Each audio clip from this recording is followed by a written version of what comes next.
Welcome everyone to the Yissilmissil Productions channel. My name is Steven Yissil, and today, let's talk about it! I hope you're all doing well. Just gonna wait for a few others to make their way in here.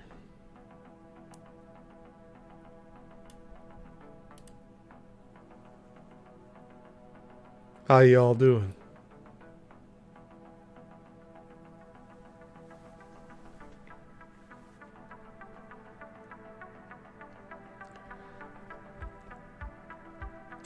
So we have a few things to cover today.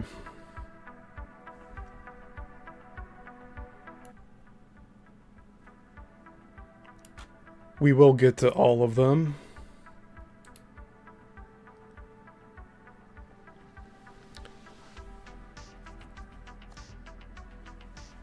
And I'm going to be very articulate today with what I speak about and what I share.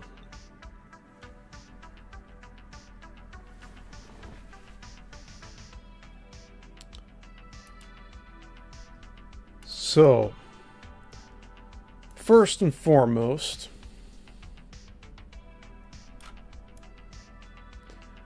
we have a little clip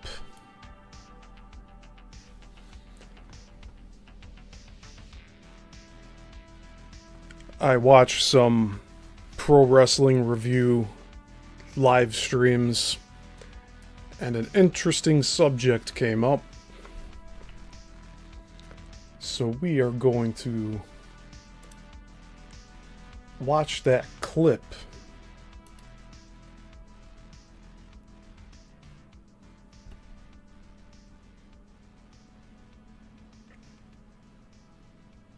And we're going to kill this music here.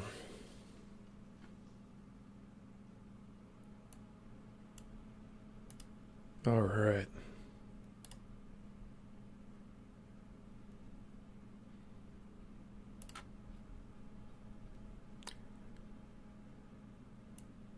So I'll say this much for what we're about to watch.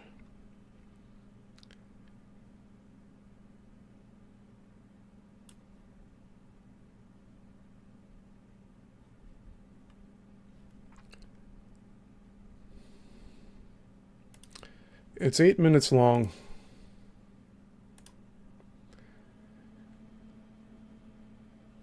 And it's not about wrestling, but in a way it is. But really, it is about Hollywood and the music industry.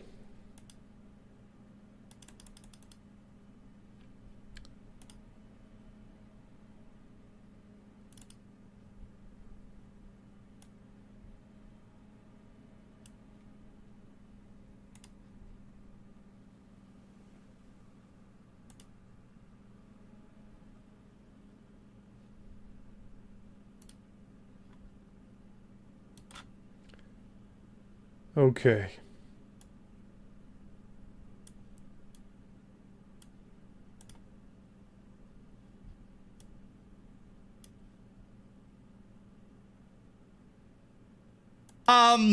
Monet called herself a revolution. She then said she's the Beyonce of women's wrestling. I'm not sure if that's a good thing, man. I'm not. That's a shoot. I don't know why would anybody would adamantly admit that, man. That makes me dislike her more, honestly, and not in a good way. Bro, I don't know. I'm quite positive you have not heard all of the... So what I'm going to do here is just let this play through. And I want you to soak this all in. All right? And then we'll move on to a few other things on this channel that have come to my attention. But for now, enjoy this clip from JD from NY206. This was from about 2 weeks ago. But listen to what these two men have to say. The inside stuff going on with Beyonce and her husband, but it is not something to be proud of to be referred to as the Beyonce of something. Well, if Jesse's saying that, then there's some validity behind it because I don't have a fucking clue what's going on over there. Trust. Trust, man. She is, put it like this. You know Diddy's on trial, right? Yeah. All right. Well, she's caught up in that whole big ass fucking Hollywood controversial circle, man. Good. I'm not surprised. They're all Satanists. Yeah. They all do things inappropriately with children. I know.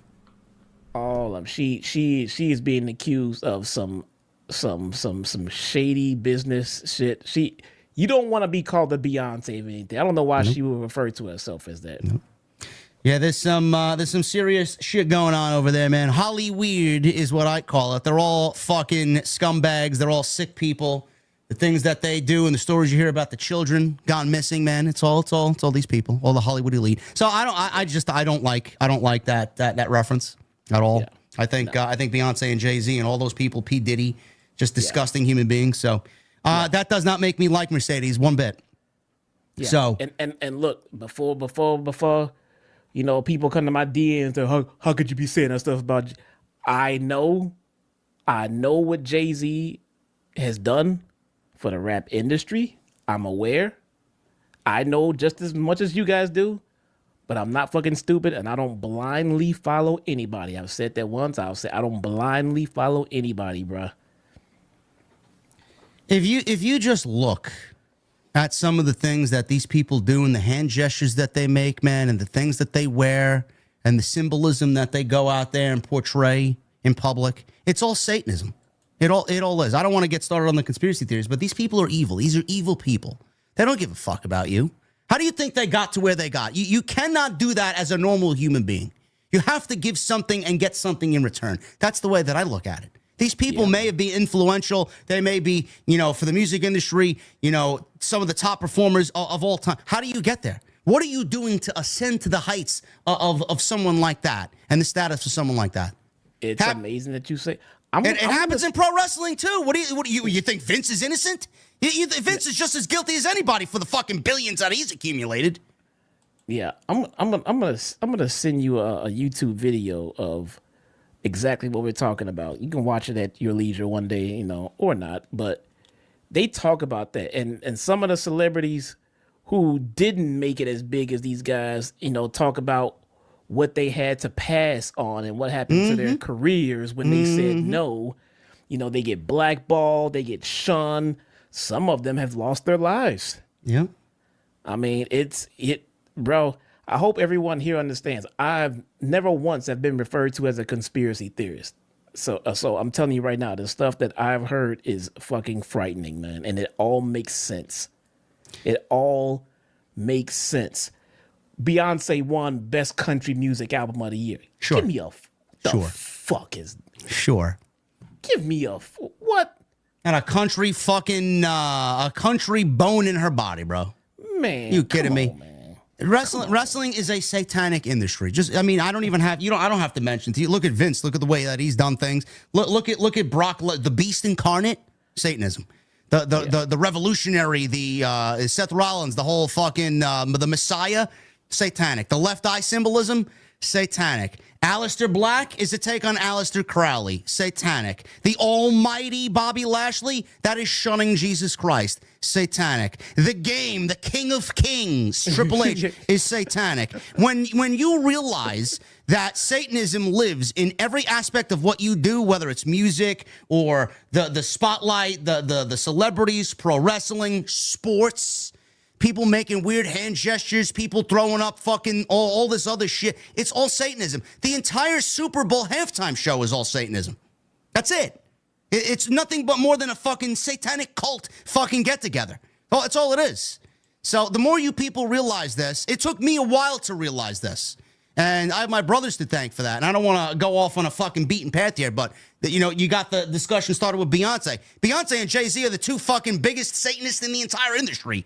I mean, the people that I listen to, the musicians I listen to are fucking Satanists. We have to live with it because that's how they got to where they got. And we are forced to fucking abide by their spells and their music and their fucking entertainment. Because that's what it is. That's all it is. That's all Hollywood. All right, look, I'm not sitting there co-signing on everything that you just said about Satanism, but I will say this. They are not good people. No. They're not even decent people. They are... And this applies, and I'm like you. I'm not trying to go off on a complete tangent. This applies to everything in Hollywood. You pretty much have to sell your soul to get to certain heights, and that could mean a few different things. You have to do something that would normally be entirely against anything that you believe in to make it to the heights that some of these stars make it to. You just don't get to just do it because of talent. There are plenty of talented people across the fucking world. What's going to separate you? You got to do fucking something different. I mean, all these stars, women, Harvey Weinstein. How many of these women in Hollywood right now, these mega stars in Hollywood, how many of them had to sleep with Harvey Weinstein to get there? Yep. You know what I'm saying? Yep. And that's not a conspiracy theory. The guy's in jail for the shit right now. Yep. I mean, everybody has fucking done. Eminem is on record. Eminem is a fucking recluse. Eminem does not leave his fucking house. He comes out of his house, goes to stage, performs, and goes back home. People ask why. He said because he don't want to take part in this bullshit that is Hollywood and what it takes to make it. He stays to his goddamn self. He don't go to these parties. He don't go to the fucking anything because he is not involved in any of that bullshit. So you'll find a select 1, 2, 3 here or there. But for the most part, when you see these pictures and at the clubs and Diddy out there popping champagne bottles at the white parties, everybody at those fucking white parties, bro. Everybody you see at those Diddy white parties. What did they have to do to get in there, bro? Yes, exactly. All those. And what are they doing while they're in there? And what is being done to them while they're in there? Nobody will ever know. That's why they call it secret societies. Yeah, that it. You put it like this. Let's say we're wrong about some of these people.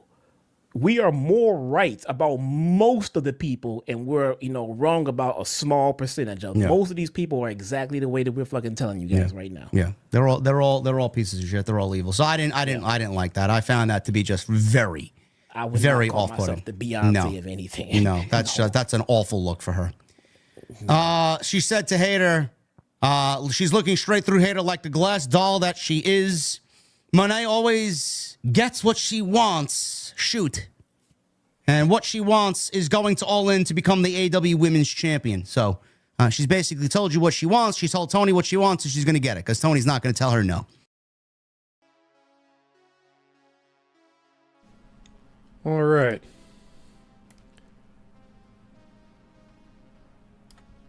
So you heard what those two gentlemen just said. And that was near the end of a nearly 3-hour show that they did.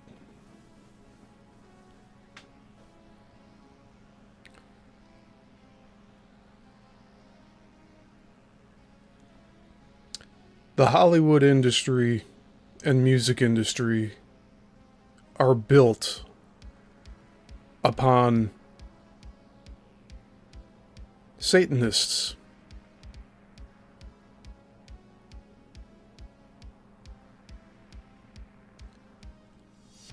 Now, Anunnaki is one of their gods. It's a fake god, but nonetheless, that is who they worship.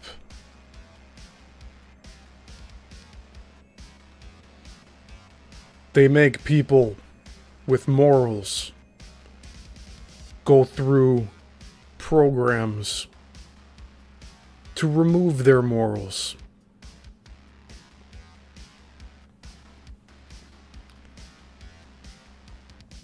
And I believe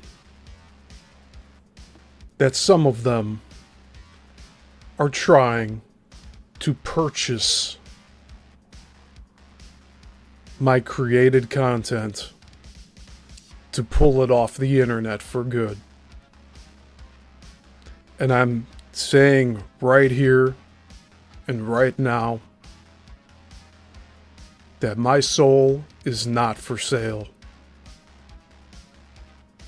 And that goes for my entire video catalog too. No price will make me pull my video content down. And I really want those to understand that.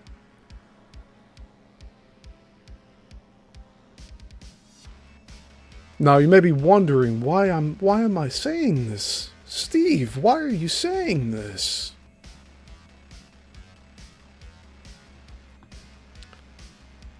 Well, it's already been happening.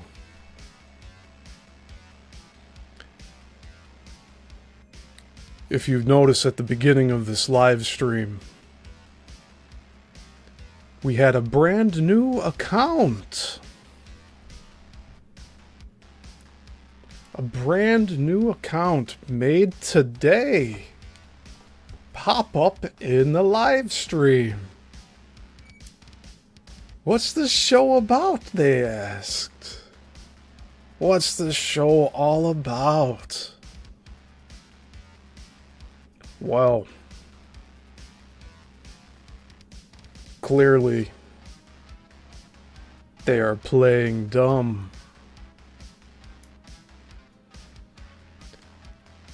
I've encountered these people on other channels that I've appeared on. They are seeking intel. This Let's Talk series puts to rest any questions about my loyalty to certain parties. My loyalty is to Heavenly Father, Creator, and Jesus Christ. I do not follow any human being. Now, as for the people that I have brought onto this channel to interview,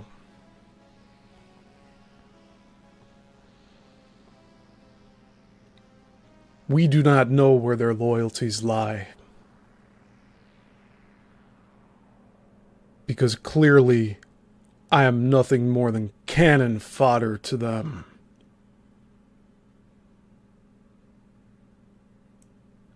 And perhaps it's always been that way since day one. But interestingly enough, here we have individuals that are asking to purchase those interviews, to scrub them from the internet. Why would someone want such a thing?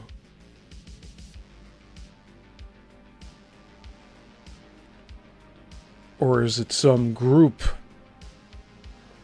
that wants me to go away? This channel's already shadow banned. I believe it was from me giving a larger voice to those parents that were speaking out at board meetings. I had my channel demonetized. I could not go live for a certain period of time.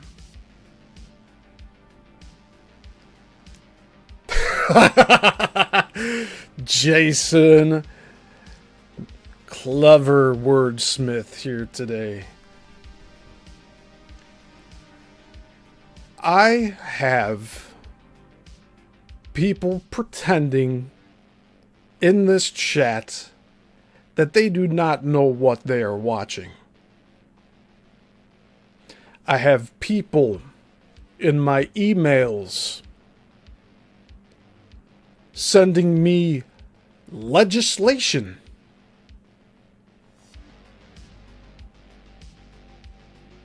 Some of these people, I think, are clinically insane. And I still won't forgive some of these past people in power that shut down all of these mental institutions, because then we wouldn't be dealing with this stuff today.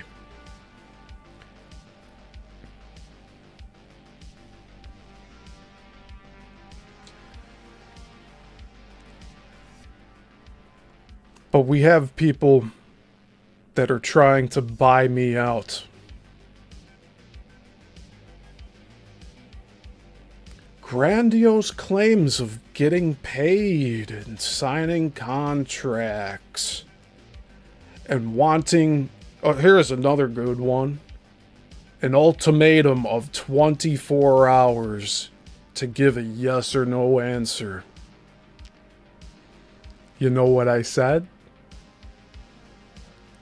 No. You know what their response was? I'll let the chat try to guess what their response was to me saying no.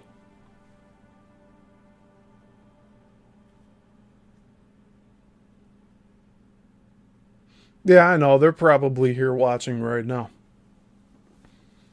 They want to see what my reaction is.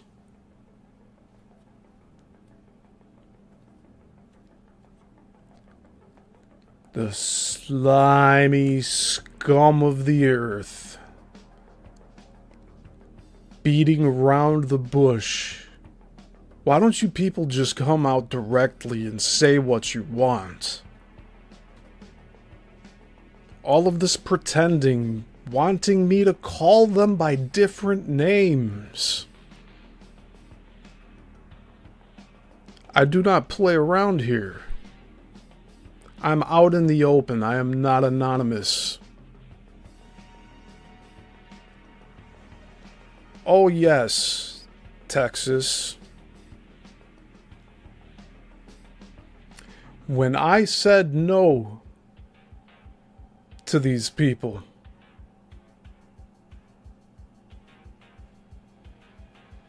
they started to go on about how, you know, maybe it wouldn't be as important to go after Tom Althouse, but to go after me for giving him a platform. Newsflash, Tom is no longer here on this platform. The videos are still up. They will not be removed. It's for perpetuity. It is the prologue to Let's Talk, which now is in its 9th episode.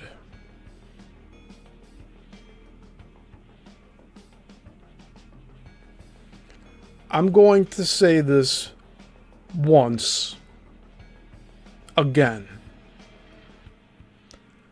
My soul is not for sale. And neither is my entire video catalog. Tom Althouse is a liar. And you can fuck right off.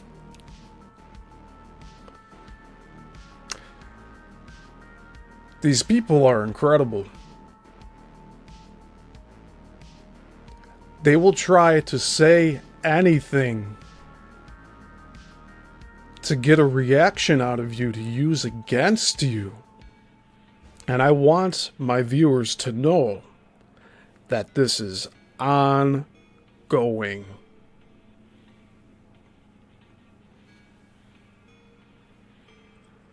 So I'm going to tell them this other piece of information.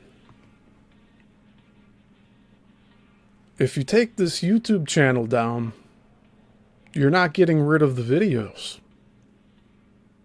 I'm on multiple platforms. You will not be able to scrub me from existence on the internet.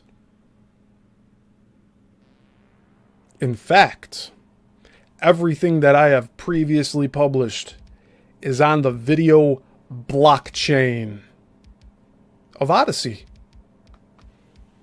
Now, what's the video blockchain, you may ask? It's a permanent ledger of video. It is never coming down. So while this YouTube channel may just be like tears in the rain, the video blockchain will be up for as long as the internet exists.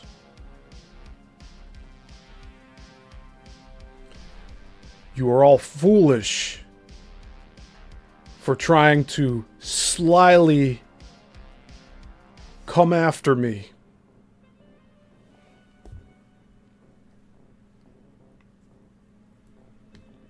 Now, I have dispelled things on this channel.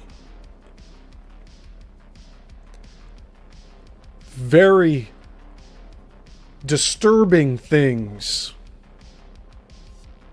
that individuals should be prosecuted and sent to jail for. Including people trying to take others' lives. Am I playing around here? No. I'm calling out these people for what they are. Narcissists.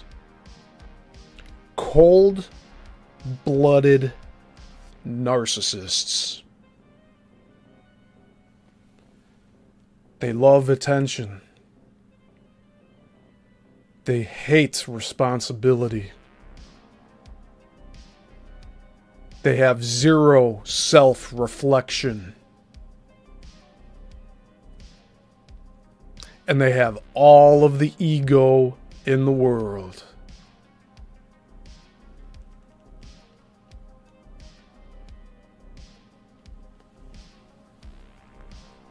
Now, I'm gonna check the comments because I have not checked them yet. I see them going though.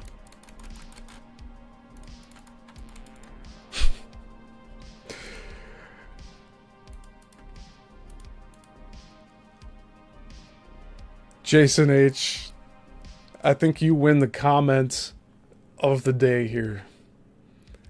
Tom, not my fault house.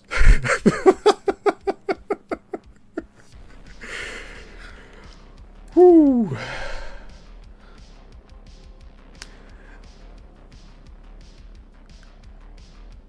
We got a comment from Bin YouTubing. It says, saw you on Abe's show. Yes, I've been over on Abe's channel for the past few weeks.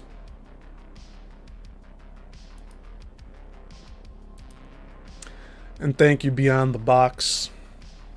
I'm glad you're here. And thank you for sharing.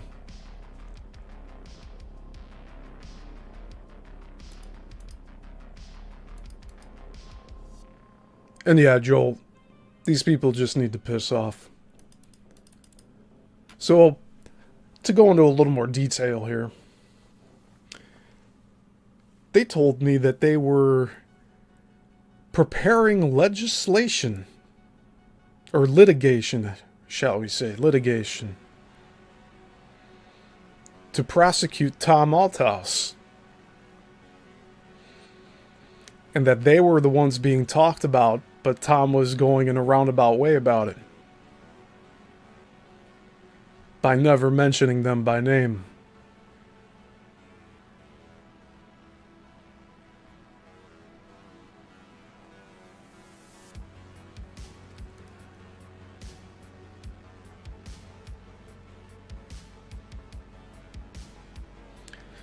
But here's the thing. They said they were too busy doing their artistic projects to prosecute Tom at this current time. And when I said no to them purchasing my footage, I got a response of fear from them. They pretty much said, okay, then we'll just go after you.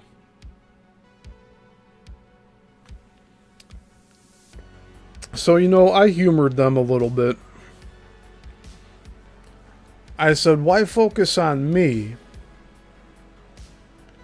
and my small channel here on the corner of the internet when you can go after Roseanne? And you know what they said? Oh, don't worry about Roseanne. Like I'm supposed to worry about them. I said, if you're too busy to prosecute Tom Althouse, then what would make me believe that you aren't busy to prosecute me?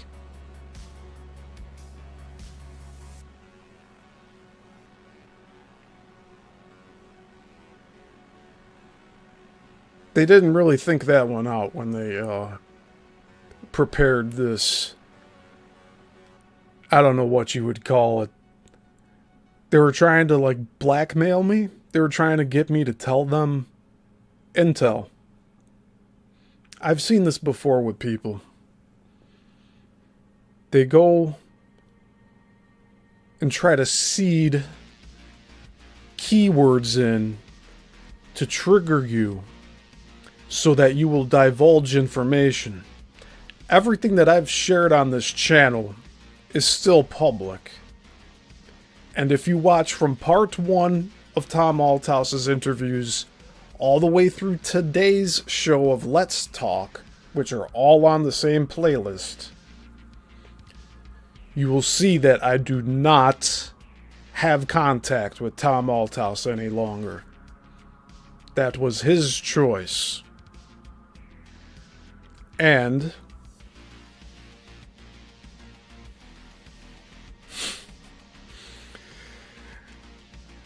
do you see me supporting the words that he is saying anymore? All I've been doing on Let's Talk is questioning this chump's story because of the holes that have emerged. When I called out the handlers, he cut off contact with me. He wants to believe, or he says that he thinks that I'm trying to take away all of his friends. No, bud. I just had the eyes to see the people who were pulling your strings.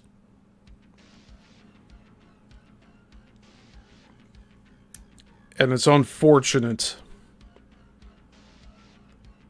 that you wanted to go back into your fake reality where everybody loves you.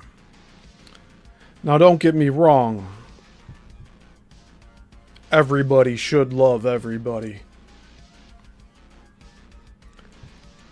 But haven't you noticed, everyone here watching, haven't you noticed how much hate Tom holds in his heart? I believe he was estranged from his sons, which is why he also wasn't able to see their dead bodies. He has no pictures of them up anywhere in his house.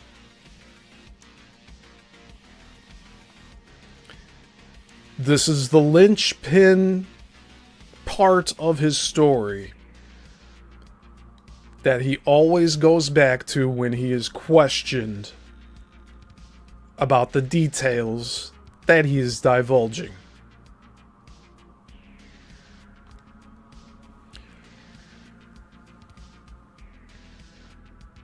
Roseanne is a honeypot, and Tom fell right into a third one. He's going back on her show for a second time. He's gonna learn the hard way, and sorry, man, I tried to warn him.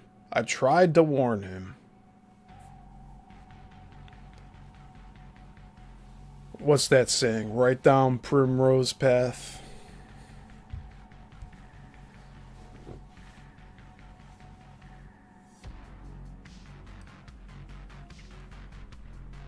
Now, what also is a little shocking to me is he's doing another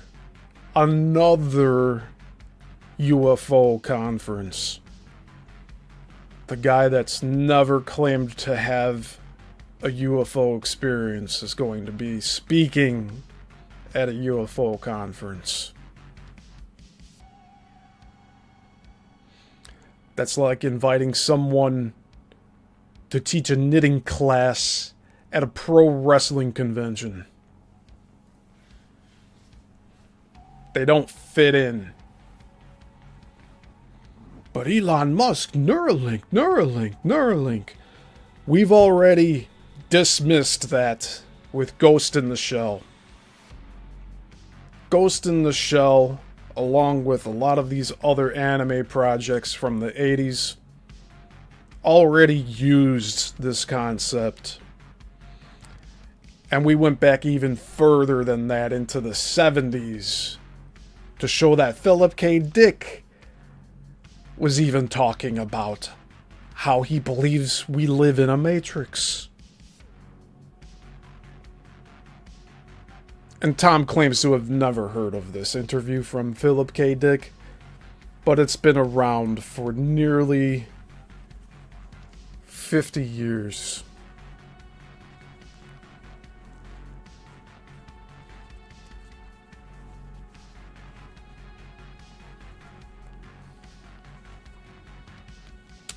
Jason, Abe's channel is Spiritual Encrypted Encounters. If I can pull a link up, I will here.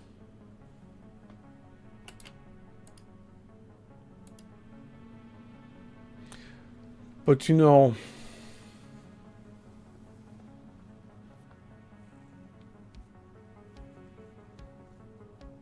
Roseanne was recently on the Tim Pool podcast. And a user sent in a paid question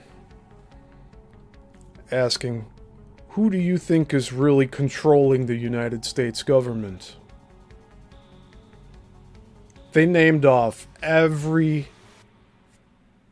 top 10, right?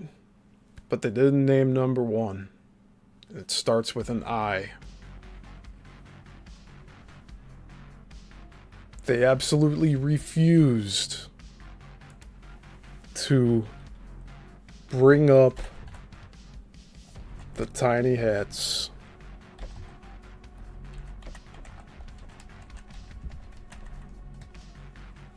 And it's because Roseanne is one. But that's neither here nor there. Although I guess it kind of plays into this because it's part of the controlled opposition deal.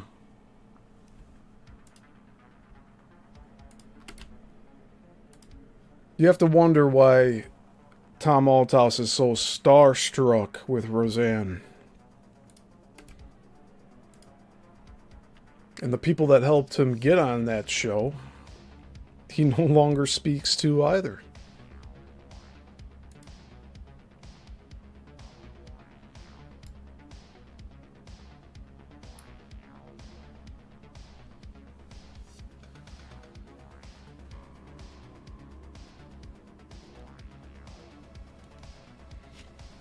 Yeah. I'll say, yeah, I agree with Joel. Don't go around wearing any fatigues or anything. And don't walk into a Walmart with a hoodie and sweatpants. You're only asking for trouble. Instead, walk around with a dress shirt and some slacks. You don't have to wear dress shoes, but it'll send a message to the ones who are still asleep to not mess with you.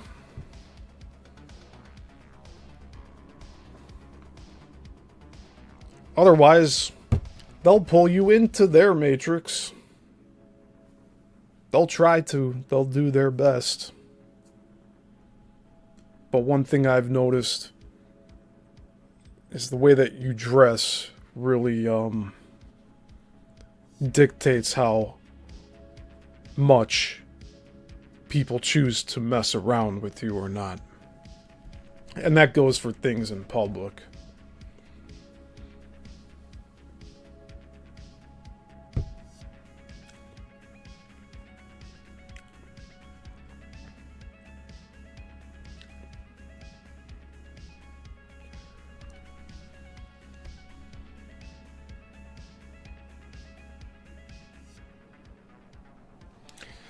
So, I don't know if you need catching up, Brenda. I had some emails that were sent back and forth to me. I have people in this chat that showed up early on, pretending to know nothing. They were born today and they created an account today.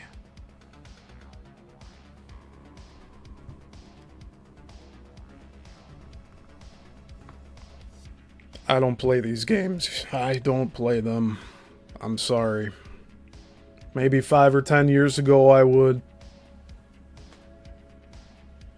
But you mistake me for someone that's desperate.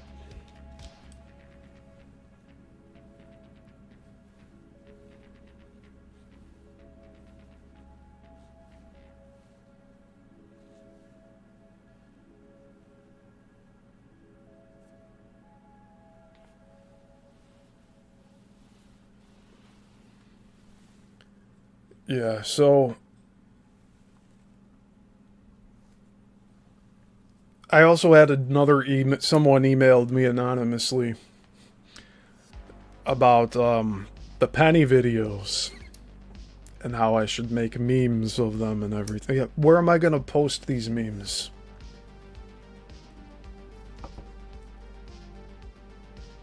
I don't know. It's a bit counterproductive for me to be thinking about making memes of Penny when I've already broadcast to the world here who she really is and what she's about with first-hand accounts of things that she's written in journals that she's claimed as her own after those journals were shown. And what did those journals say in them? Oh, she praised Satan. She's a witch. And not the Halloween type.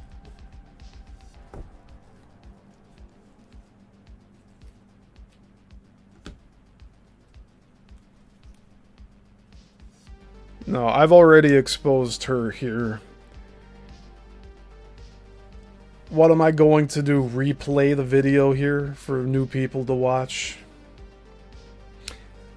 And I know that they're tuning out also. So like I know she's watching some of this, and she tunes out whenever I start talking stuff. And she just kind of, she wants to just not hear it, but she'll come back later because of curiosity, or she'll have some other people show up. And the same thing goes for Tom. They don't want to speak to me, but they'll sit in the back and watch. And then they'll go and report to their little minions to go and mess around with me.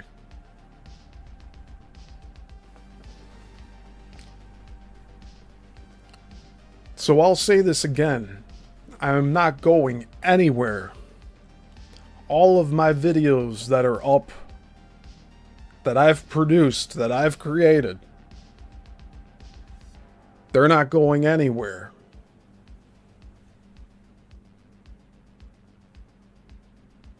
People did ask to purchase those interviews from me. And then they threatened to sue me if I didn't take the videos down. And this is after they said that they're too busy to go sue Tom Althouse directly.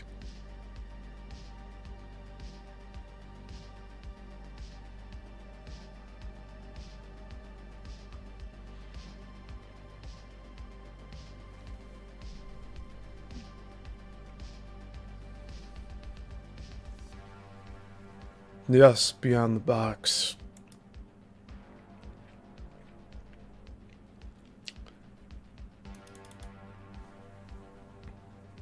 It's very disturbing to me that she would try to kill you with something that's undetectable. What did she do? What? No, I'm not even going to say it. I don't want to give her ideas.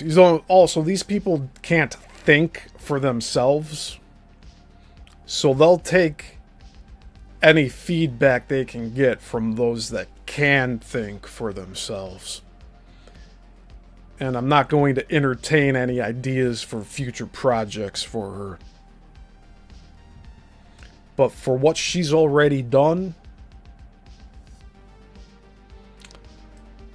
she's going to have to answer to God for that.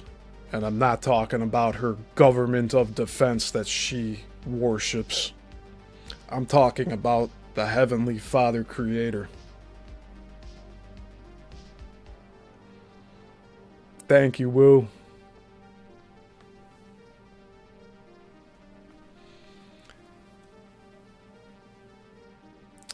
So this show today, I had people asking, what is this about? Let's talk about what? Well, if you're new here, you're going to be in for a wild ride. I suggest going back to episode 1 of Let's Talk. And if you really have the time, go back to part 1 interview with Tom Althouse. It's all on the same playlist, by the way. And these come after those interviews. But we dig in and dissect what's going on. I share updates here on the Sunday show. I'm very open and public about this. Let's Talk is to air out the room, to address the elephant, the things that we're not allowed to talk about.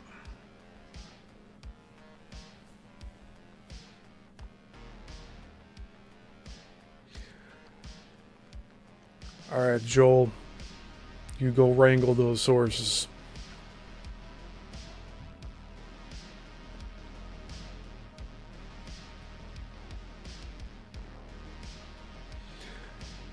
Yeah, Texas.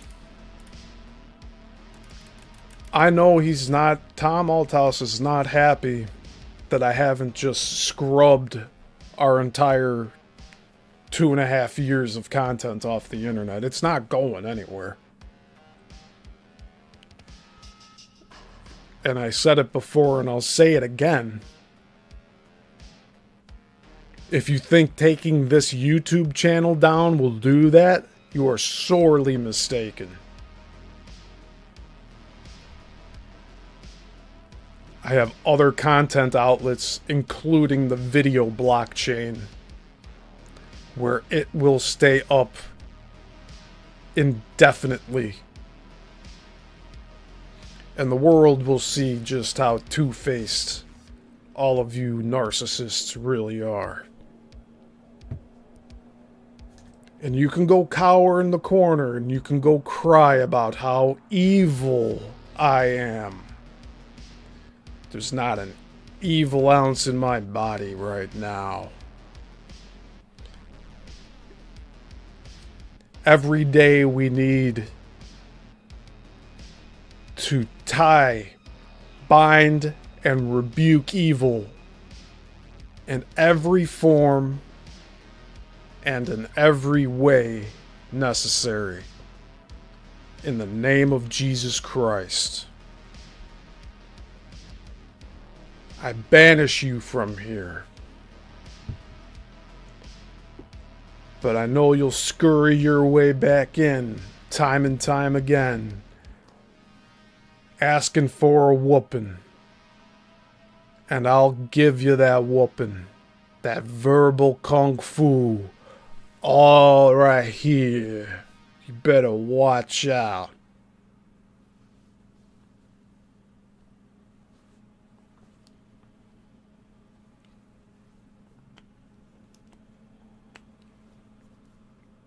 I pity these people because they think fear will work on me. Do you know how much time I have put into creating content just like this on this channel?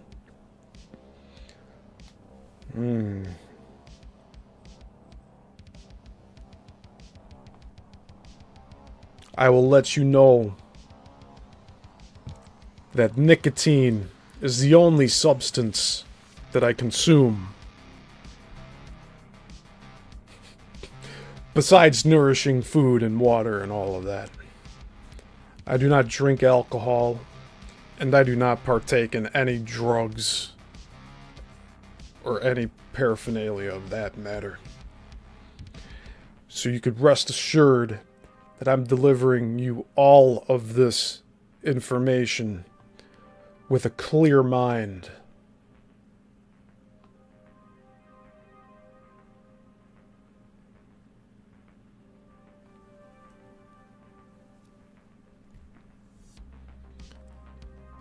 I'm going to say this a third time for today. And as for all of those in the back that are still watching but won't show their faces or names, that are trying to blackmail me, my soul is not for sale. Never has been, never is, and never will be.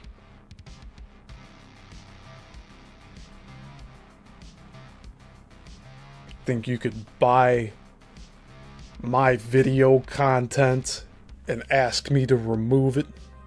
Sorry, that's not happening.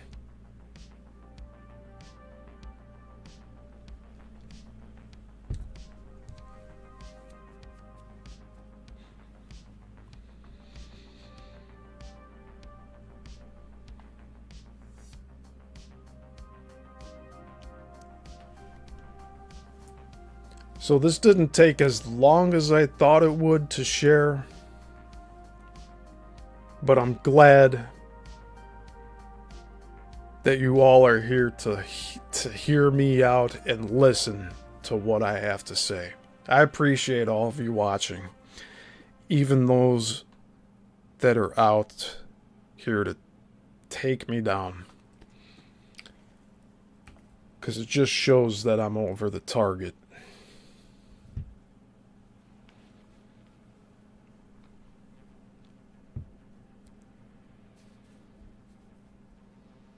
And these narcissist egos will be their downfall.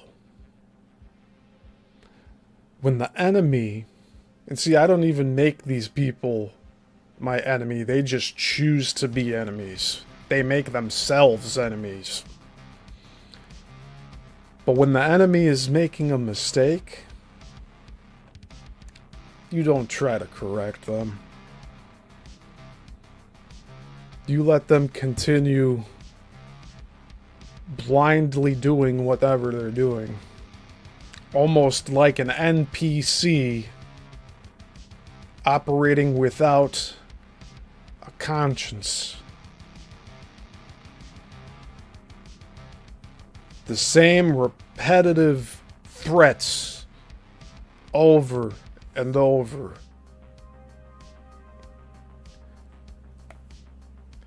I'm getting bored, as a matter of fact. But I thought all of you should know here on this channel what's being thrown my way to take me down.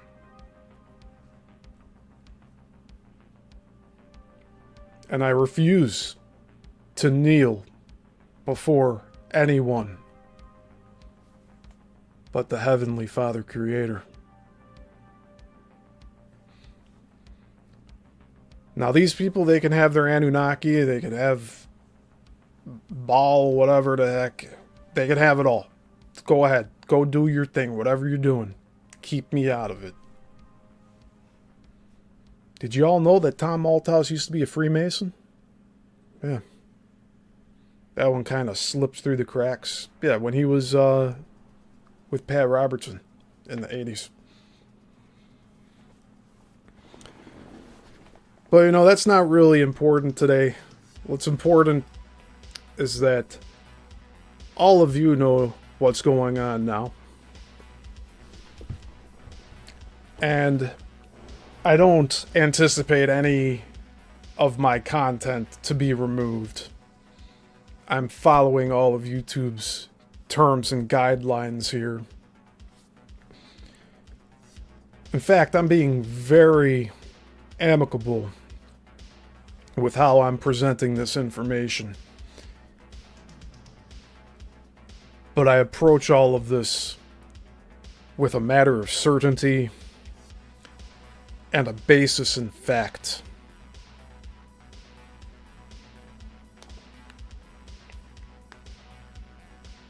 And one of those facts is that Tom Malthouse dropped this interviewer, the one that pops up for whenever you type in Tom Malthouse interviews on Google.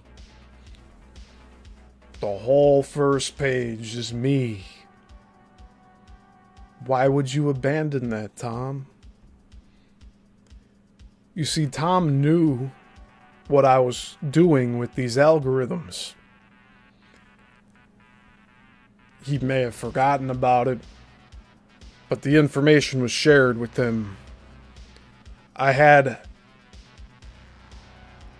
a goal to hit 1,000 short reels with Tom. I only made it to about 326. And I only stopped when he cut me off back in October. Literally almost up until the day that he cut me off, I was still producing shorts for him. Now there's 12 shorts of Tom Malthouse is a liar. So again, how am I supporting what Tom is saying if I am calling him a liar? He lied about me. So what else is he lying about? Probably, mostly, everything else. And I've said on this channel before, there's truth in everything. But sometimes that comes with 99% bullshit.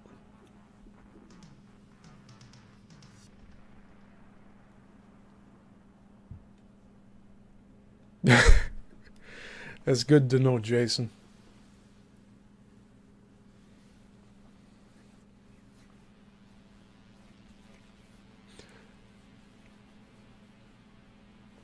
Yeah, and you know what? Those could be the last of them. Those could be just the start of many more to come. I guess all you lurkers, as well as all my avid supporters, will just have to wait and see.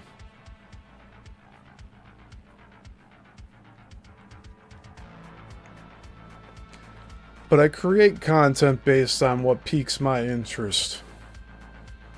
And when red flags go off on things that I used to stand beside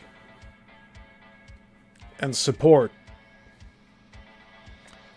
then I have to reconsider all of that.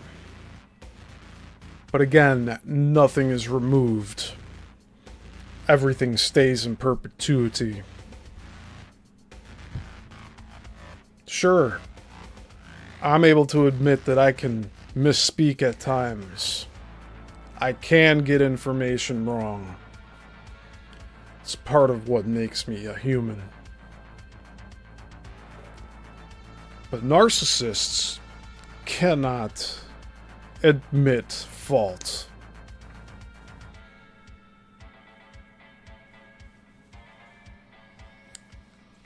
So, that's about all I have to say on the matter.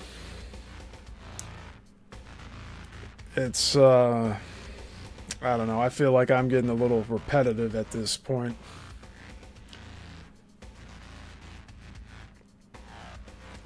But I guess I'll leave it here with that. For those that are concerned about me making penny memes, like, why would I do that? I don't have time to do that. Oh, you want me to say more? Oh, I love when my viewers encourage me to stay.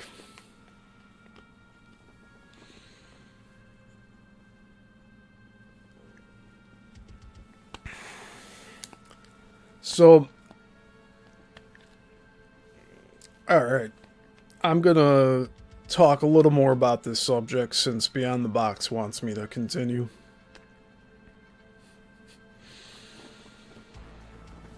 Thank you, Beyond the Box. I like it myself.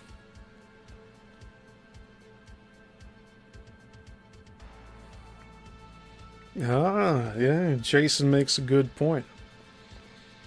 Why do penny memes when we can do penny shorts?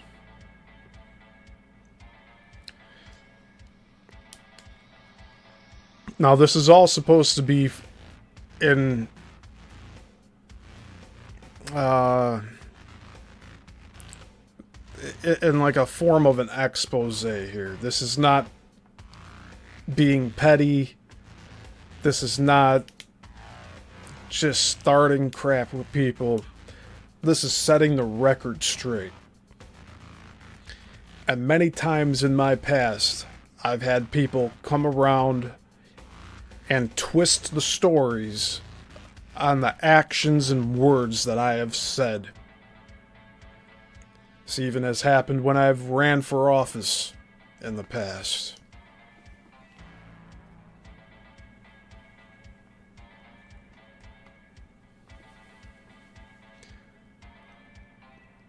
Alright. Well, let me make a note of this.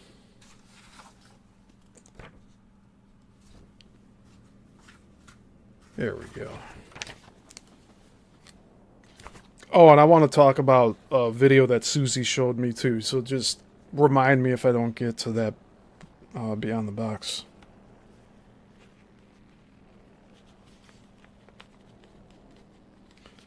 You know what, I'll just talk about it now, because it kind of relates to it. So, one of my friends, Susie, the one that showed the Journals of Penny on Brenda's show, Beyond the Box, Susie sent me an hour-plus interview of Carrie Cassidy, where she was interviewing Dr. Richard Allen Miller. He is a guest that I've seen on other channels in the past. Probably 10 years ago, I was watching them.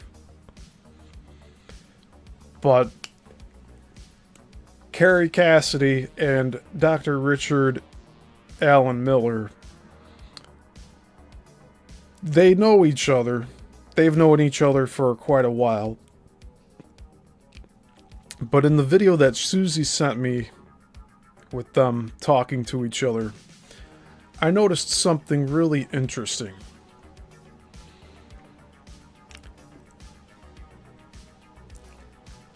Carrie was very uncomfortable with how jubilant Dr. Richard Allen Miller was. And she thought he wasn't taking her seriously.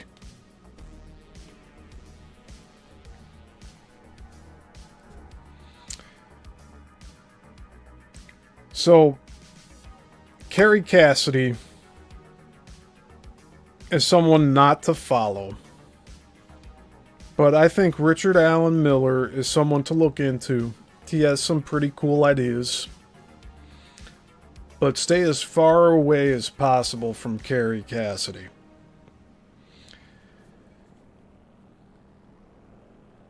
Now, the reason I say that, I've said it before on this Let's Talk series. Another content creator, Cliff High, used to work with Carrie Cassidy. He no longer does. Cliff High studied data sets using word predictive algorithms to try to anticipate future events. And he's convinced that AI cannot bear a soul. But Carrie Cassidy is pushing that idea that souls can manifest inside of AI.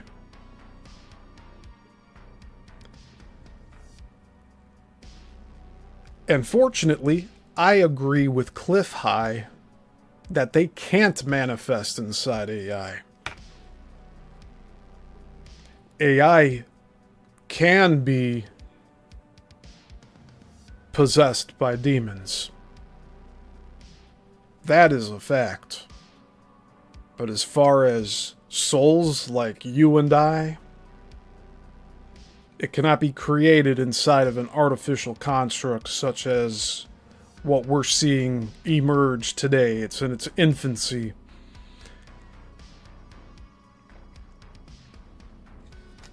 If we go back to the Terminator franchise, James Cameron used a human being, Arnold Schwarzenegger, to play a machine. No matter how much anyone wants to wish that there's some dystopian future ahead, these machines will never bear souls like you and I. There will only be demons inside. And that's why it's dangerous.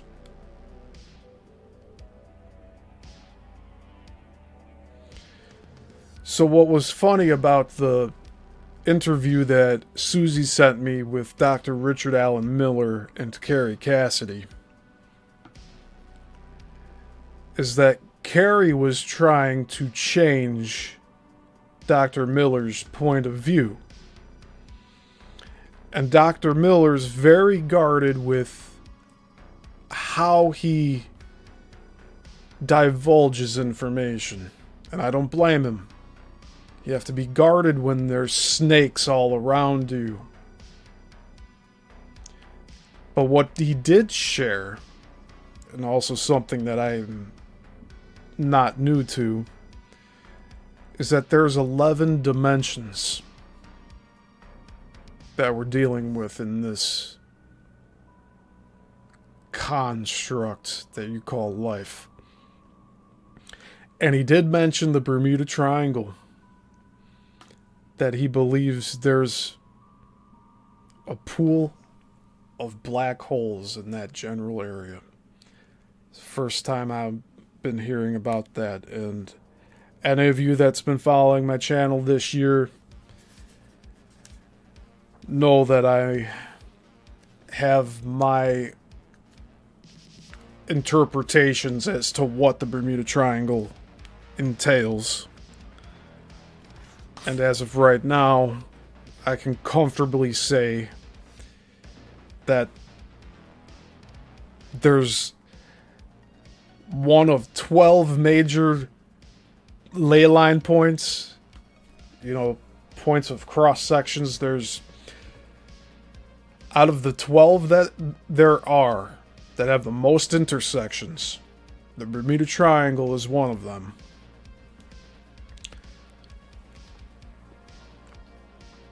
And I'm still trying to figure out if these ley lines were made by people of the past or if they were naturally occurring. Now, Carrie Cassidy, in this interview with Dr. Richard Allen Miller, she tried to convince Dr. Miller that there's more than 11 dimensions. And every time Dr. Miller dismissed her with a joke, she did not look happy.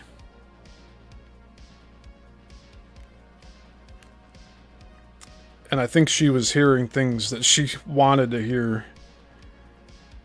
And whenever she asked Dr. Miller to repeat himself, he wouldn't. And I thought that was kind of funny. He is very wise to these people's manipulation. You see, I really think Carrie Cassidy had Dr. Richard Allen Miller on her show to discredit him, because he's definitely onto something of truth in what he's researching. Portals, yes, beyond the box. That's one aspect.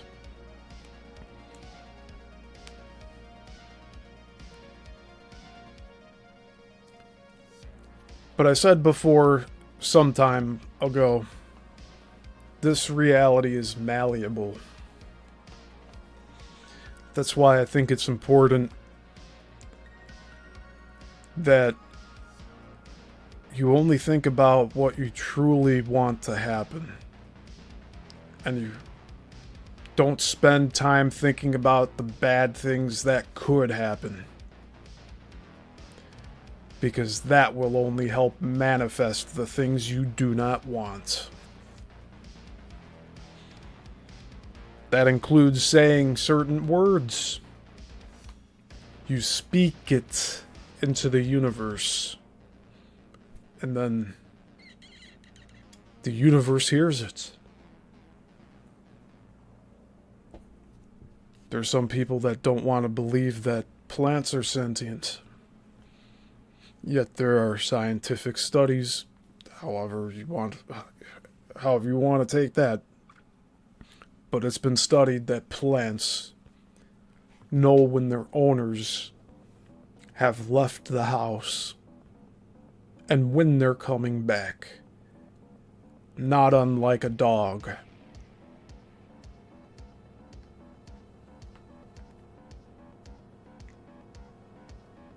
So, that being said, I do not wish death upon anything. In fact, I think this entire construct is built around trying to make you die. Even if that means getting you to think about your age and how much time you may have left here.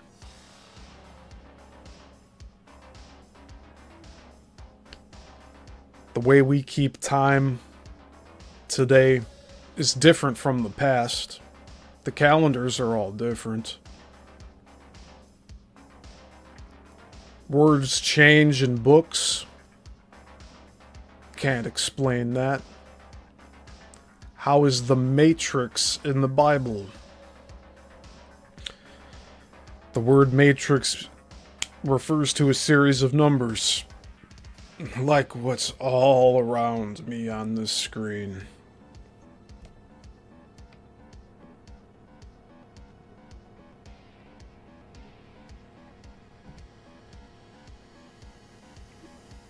Organized religion is to keep you enslaved. All you need is the Heavenly Father, Creator, and Jesus Christ. From then on, doesn't matter what religion you want to sign up for. I recommend you stay away from them all. And I speak from experience. I was born into Catholicism. All of the hymns have changed. All of the passages read are now jumbled and make no sense. The lion will lay down with the wolf is the current reading from the Bible. Although when I was growing up, it was the lion will lay with the lamb. So what's happening?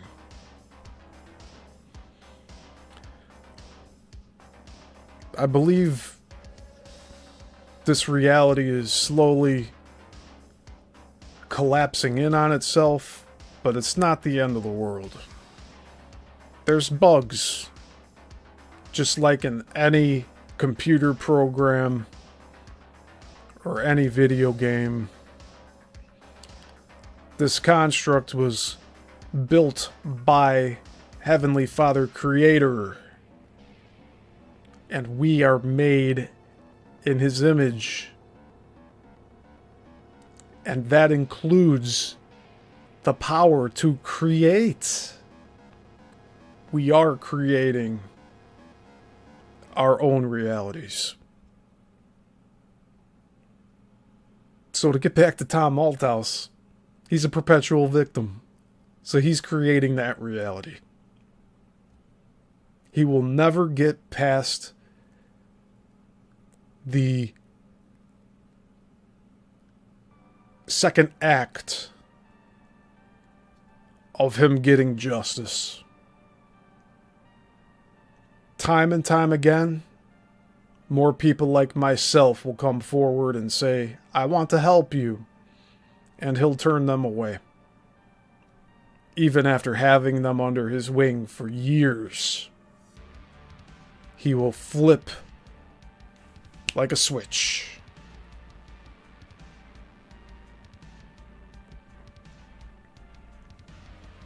And then as for Penny, the witch,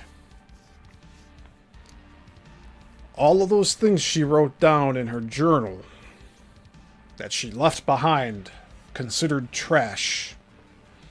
Very foolish to not properly get rid of what would incriminate you.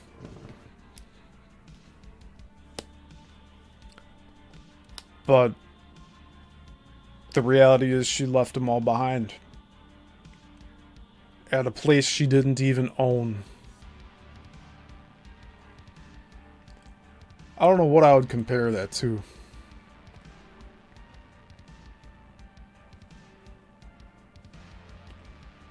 It's just really foolish.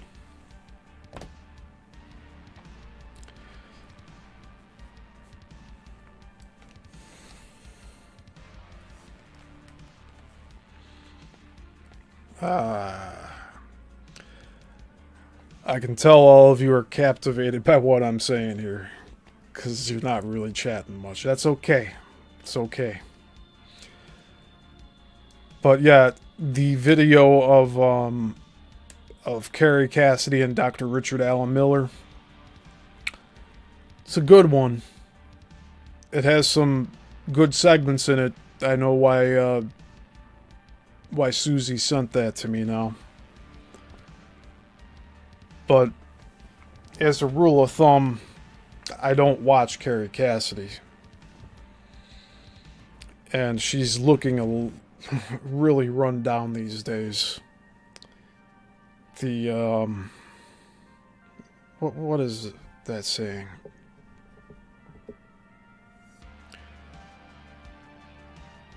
She's wearing her past deeds on her face now. She looks really tired. The grift is starting to get to her. But grifters gonna grift. Grifters are always going to grift.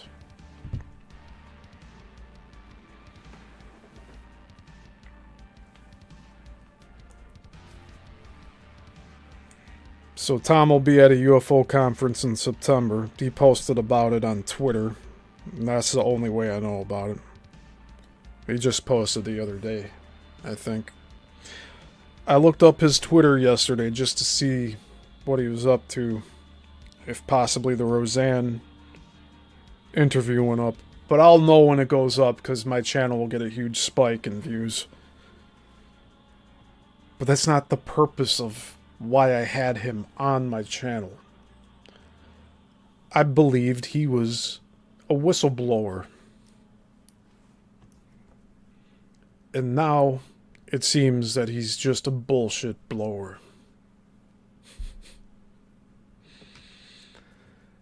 Or maybe a blower of something else. Who knows? Get your minds out of the gutter.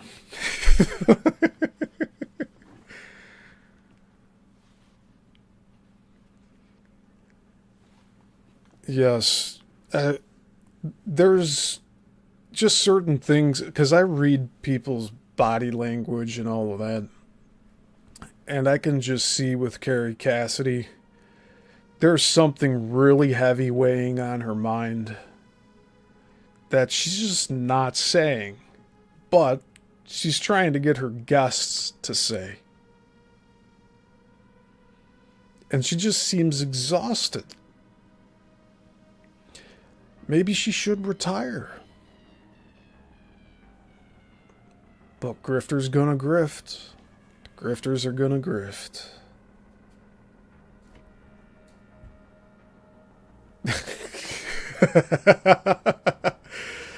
Alright, Jason, you get the award for 2 best comments of the stream. Tom, not my fault house, and Baal sucker. Yep, you know what they're all about. They worship these half-creature, half-person demigods. They try to pass it off to us like Heavenly Father Creator. Nuh-uh. That's not what we're dealing with here. We're dealing with fallen angels. The remnants of the giants that have no body to go back to. Literally. So they try to mess around with us. It's just sad. But we shouldn't pity them. They made their decisions, and now they are paying for it.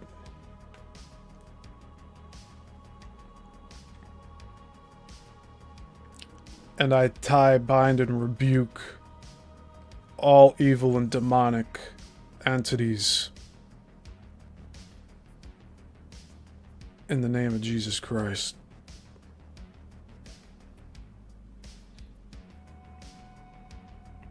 They are not welcome here.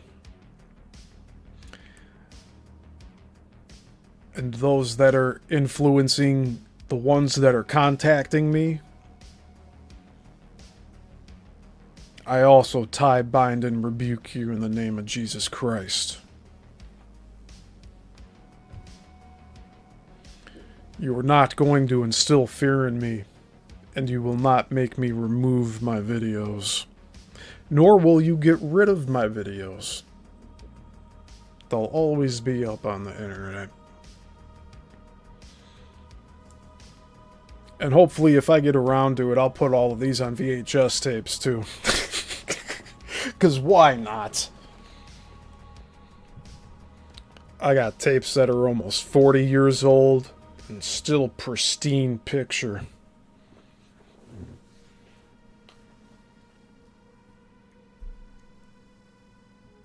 It's too bad that film and celluloid is so expensive, because I would do that as well. Although those need to be temperature controlled. You know, how do you really keep footage alive more than 100 years?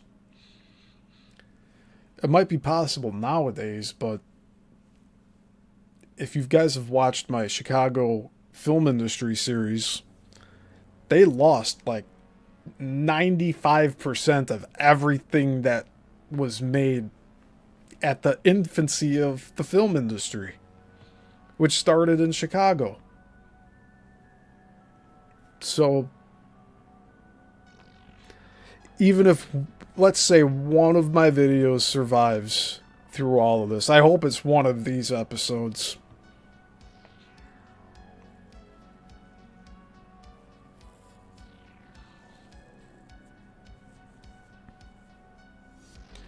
But you know, it's just unfortunate that we have to deal with these childish individuals. A lot of them are I'm trying to find the words. They're limited in their capacity to think. And they let their emotions get the best of them. And they'll sneak around. They'll try to pretend to be people they're not. They do it in the open as well as in private.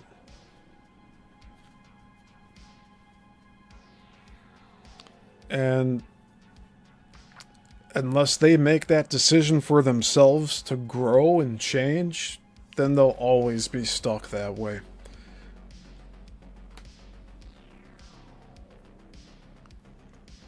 And in their missions to break people down and have them submit to them, they have fallibilities left and right. They trip over their own feet when they're trying to make us dance.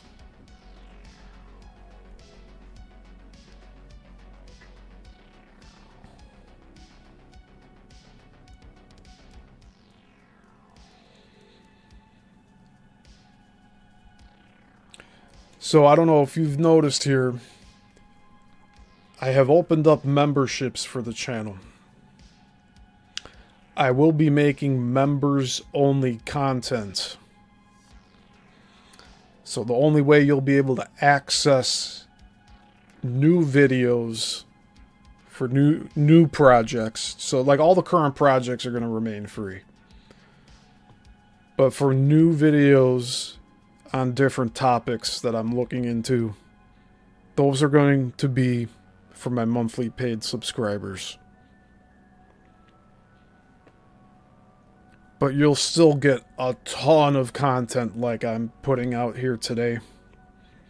All the deep dives that are currently ongoing, those will remain free.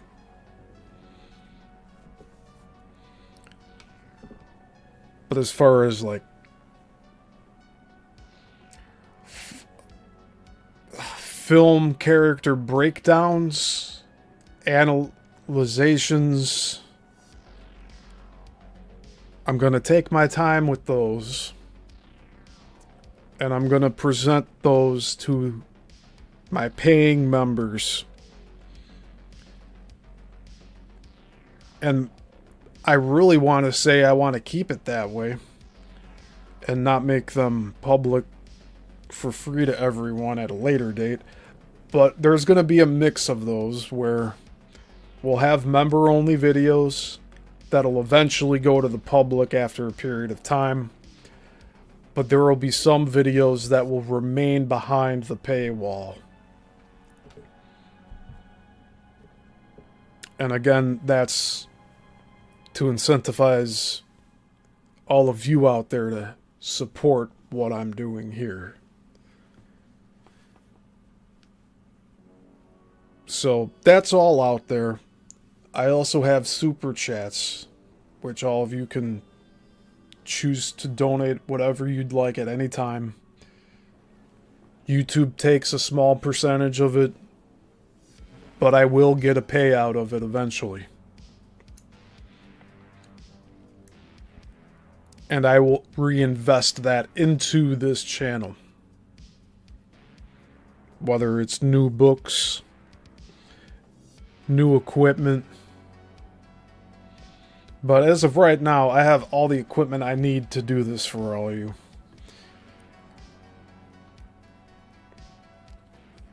I guess now it's more necessarily about making time to continue doing all of this for you. And where I feel the most comfortable is having a small deviation, a small split off where I will have paying members that will get exclusive content. But you'll still get everything else here for free, those that are not paying members. So don't feel left out from any of that. A lot of the stuff for the paying members will most likely be topics and content that not a lot of people will agree with, or it'll make them uncomfortable. And mostly it'll be to make sure that it doesn't get falsely reported, to be taken down. Thankfully, none of that has happened thus far with this channel. With all of the free videos that are 100% free, right? Everything that's on this channel is up, and it's 100% free. I haven't posted the first members only video yet, but I am getting there. So don't worry about that one, and it'll continue to expand as the weeks go by.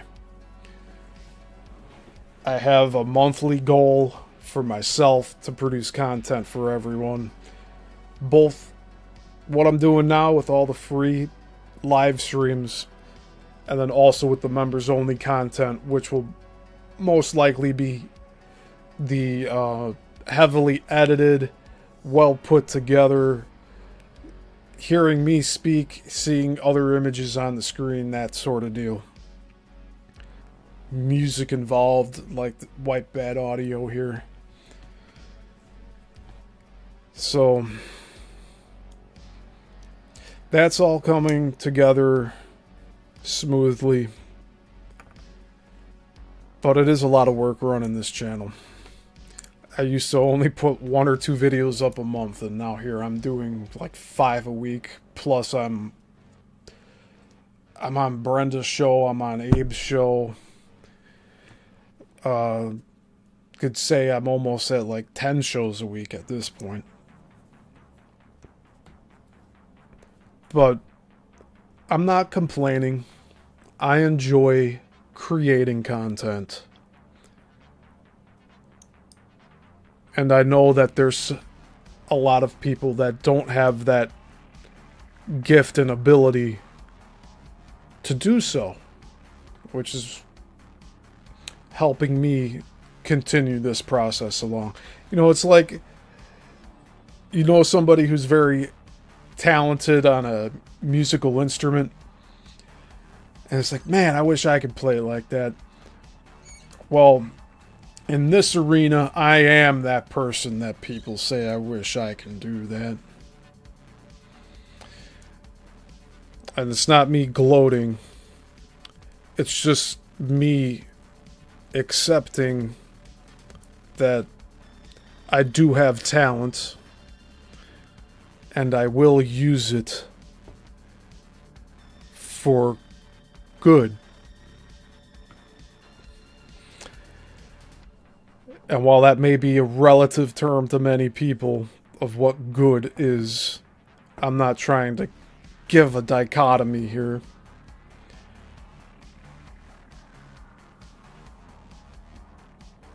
But I know that what I am good at, I will use to better humanity. And part of this is calling out the narcissists, because that's a taboo topic these days. But you're getting it all for free here.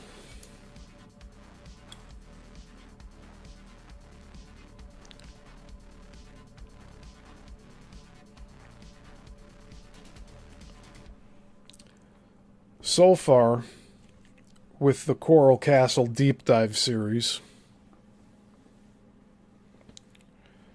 we're discovering UFO flaps are along these energy grids.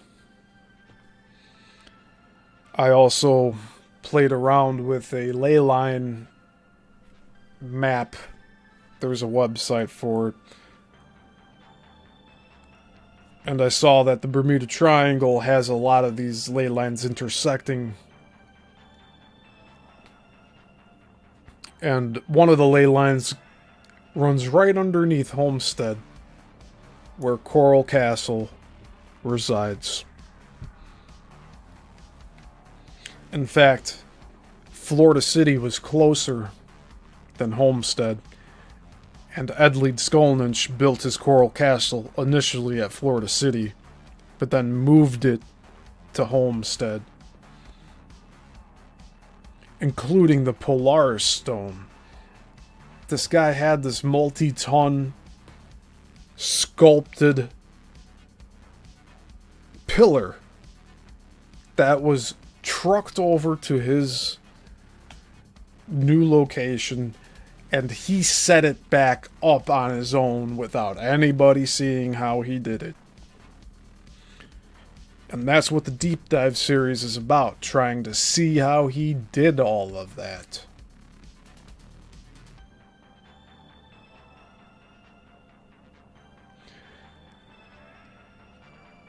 Jason, I do believe... Okay, so Jason's asking me, how do you think they found ley lines before we had the megaliths? Easy. They took a Y-shaped stick and they used it in a process called water witching. They went and found natural water springs by using a stick in the shape of a Y. They held it upside down or right side up, whichever you want to say. They hold the stick out in front of them, and they wait for it to move as they're walking around. I believe the ley lines for the megaliths were found this way. And that's how they ended up building it. Prior to that, there's the possibility that these ley lines were put into the earth by other people such as ourselves, or it was the Nephilim. But I really think that's a little murky waters right now. I'm not confident with saying that, but that's an idea that's been floated out there. Dowsing, yes, Jason. Dowsing. What did I call it? Water witching. It's the same thing. That's what I meant, was the dowsing. That's how I believe Edley Skolnick found his locations that he did in Florida. But he was right the first time. He should have stayed in Florida City. But I think he moved to Homestead to get closer to what I believe is like Route 1, or something like that. It runs right next to the Everglades.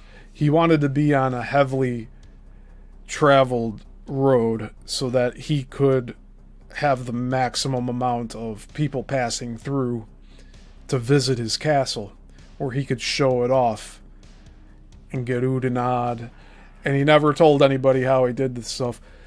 When he passed away, his technology was stolen from the castle.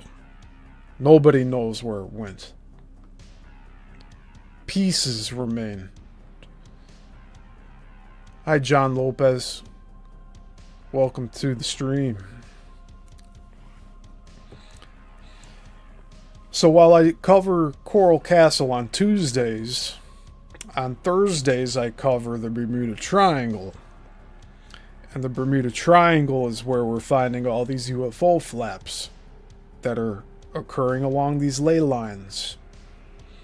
Why are the UFOs attracted or centered around the ley lines? Could be part of their vehicle propulsion. I don't know. But it's foolish to deny that these things exist. It's already being seen in the skies more often than ever.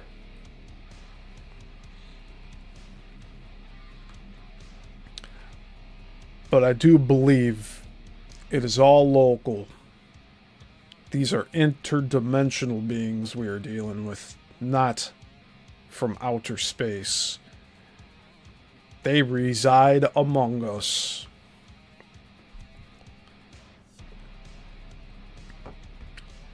But they can't touch what Heavenly Father Creator has blessed upon this earth, which is us. We are off limits to them. Unless we create spiritual openings to let them attach on to us and cause us harm. So, with the Bermuda Triangle series, we see that there's cities underwater, all near the Bermuda Triangle, by Florida, the Florida Keys, even going up to Bermuda Island itself. Like, there's roads on the bottom of the ocean. This is all verifiable fact. And I was saying on those shows that I'm coming to a consensus here that there was a time when water was possibly released from below and not above. So some of the flooding that has occurred, the many floodings, possibly, one of them came from the ground. The ground opened up, and the water flowed out like a geyser. And that's why there's cities underwater now, which what we call is the seabed. Hey, Juan Avila. Hey, Joel, and welcome back.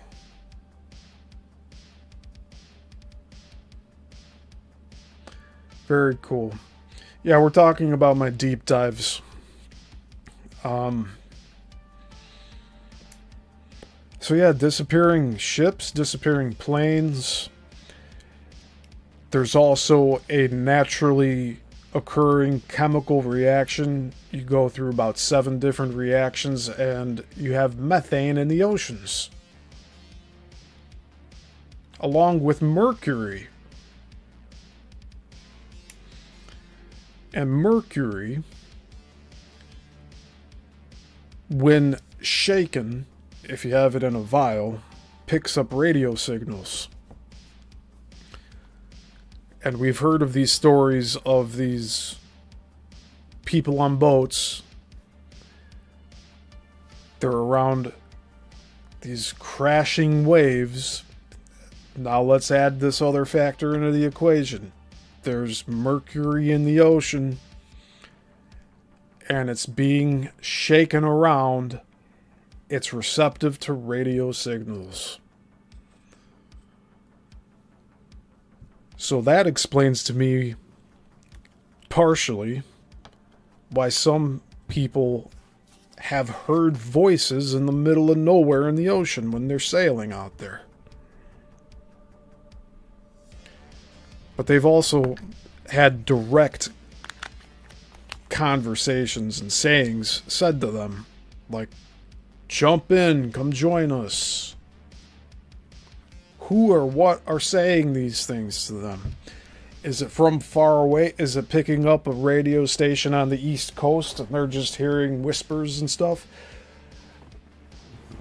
Or is it communicating something else that's living in the ocean? Or something else that's driving a submersible under the ocean, trying to mess with us, get us to jump to our deaths.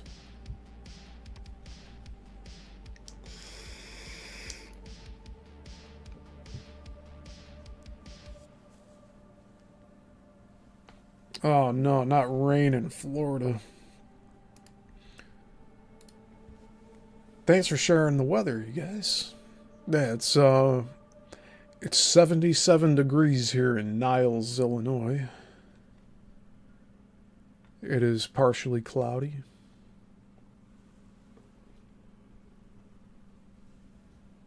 Nothing too concerning, thankfully.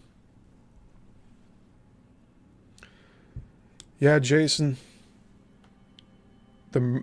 Jason says, I think it's where the mermaid siren lore might come from. Yes. That's what I'm coming to a consensus with on that. During these high tides, I'm sure some of you have seen these videos of these shippers.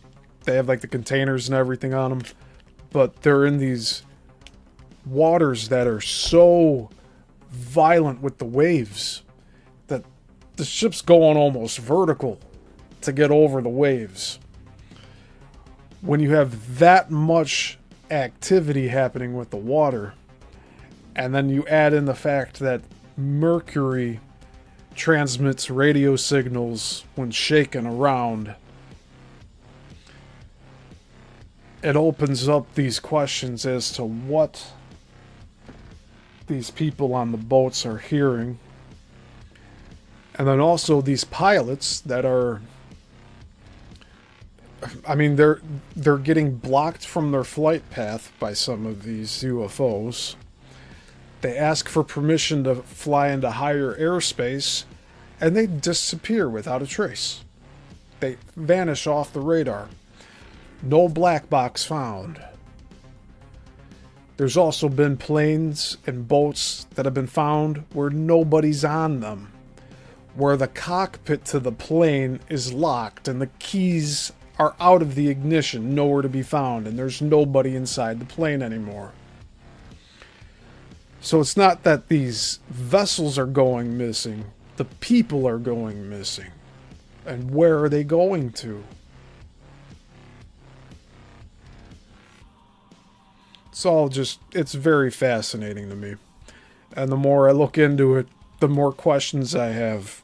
But I do get, it's like the answers that I get as we go along with these deep dives, it fascinates me, and then it piques my curiosity more because it just opens up the door to more of these questions.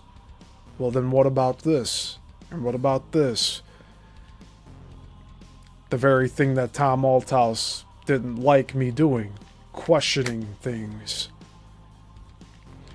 I don't just accept the mainstream narrative at face value of what the Bermuda Triangle is. It's not an off-chance thing. This is a verified phenomenon. There is something special about the land in terms of energy and vortices. And there's all sorts of other weird stuff going on. Gravity hills, which are in the US. You could put your car in neutral on a hill, on an incline, and your car will go up that incline and on neutral. Then there's these things called gravity wells, which I have yet to look into. But it sounds like it's the opposite of that. You'll get pulled into it. So stay away from the gravity wells. And then as for miniature black holes, I mean, we've been told that these black holes, if you were to create them at CERN or something, it would eat up the entire Earth and destroy the galaxy and all that. So I don't know why Dr. Richard Allen Miller is saying the Bermuda Triangle is a bunch of miniature black holes.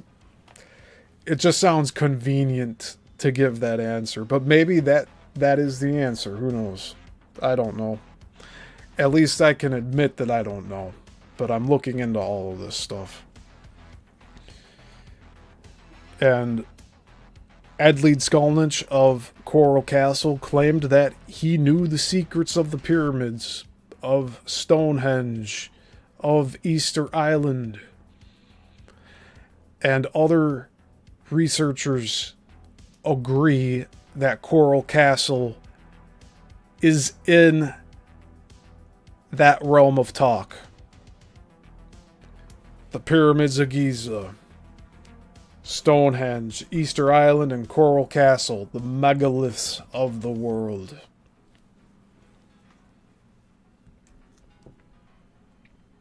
Now, some of these megaliths really aren't built around these ley lines as prominently as how, like, Ed did it. Even the Nazca lines, they don't have ley lines next to them that close. But Easter Island, it has one of those giant central points nearby, just like the Bermuda Triangle has.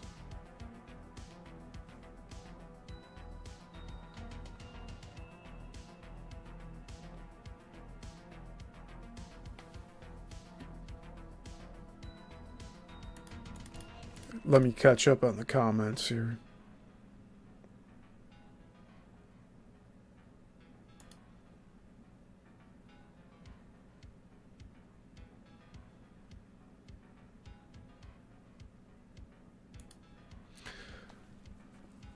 I'll have to look into the Iowa State Fair for 2026. I don't know too much about what's going on with that.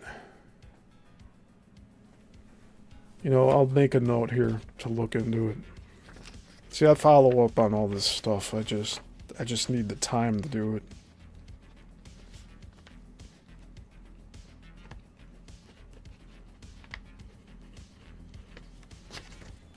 Thank you, Will. Yeah, I'll look into that one.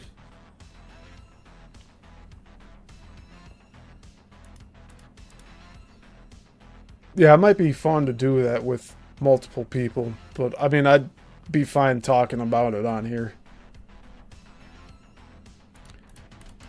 And then Wu says, will it be all agricultural focused, or do you believe they will bring out new technology and ideas for new technology? It's probably going to be a bit of both. But is it supposed to be like a World's Fair? Because if that's the case, I'm going to jump on that stuff very soon.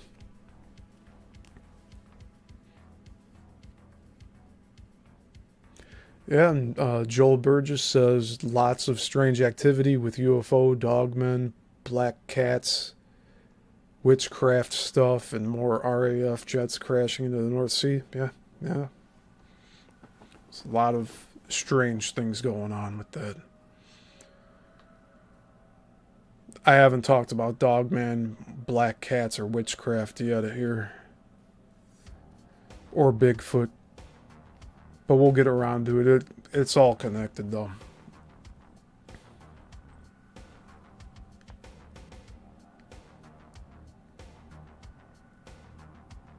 Yeah, Jason, I remember you bringing up Iowa. And when I looked it up, I didn't get anything, surprisingly. Maybe there's not enough information out there yet.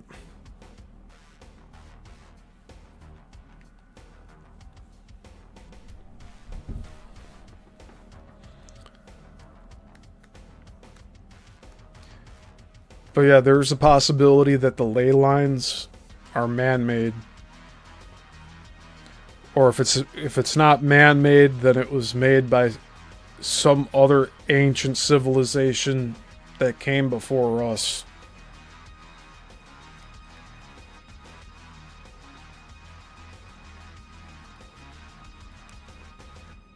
I mean, just think of it like people laying down electrical cables for their houses. Like, they dig up the front yard, or even in the public streets, they're digging the holes to get to the wiring and everything. Just imagine the ley lines like wires that are all just, they're all synchronized and symmetric. They're in a pattern, and they're all... See, in this book that I'm reading, The Energy Grid, they have everything based off of a globular model. But I'm starting to wonder if we're dealing with something like this, and then this. Not something that's like connected like this, but something more like this. And that's something you probably won't hear on many other channels. But they did find, I think it was in the Bermuda Triangle book. It was either that or the Energy Grid, because it's starting to all like blend together for me, all this information. But the atomic bombs, I think it was in the Energy Grid book. The atomic bombs, like when Hiroshima went off, the opposite side of the world, down in, I think, like southern Australia, had a magnetic reaction. So it was almost like if someone just like shot a bullet through the earth, if that makes sense, but with like a magnetic bullet.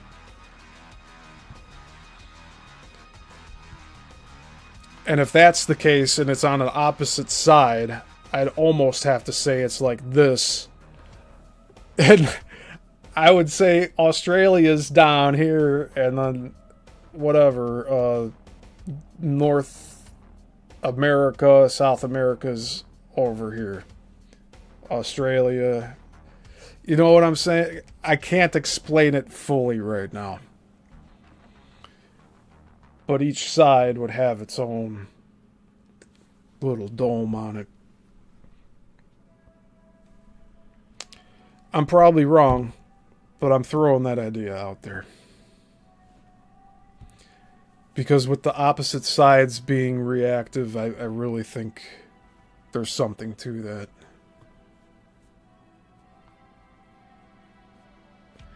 And again, the Energy Grid book is based off of the globulature models. So they use mathematics and everything checks out. How you get mathematics to work on a theoretical model, that's tough to do. So there must be some validity there somewhere. But when people talk about flat Earth, there's always a circular dome. So we could even say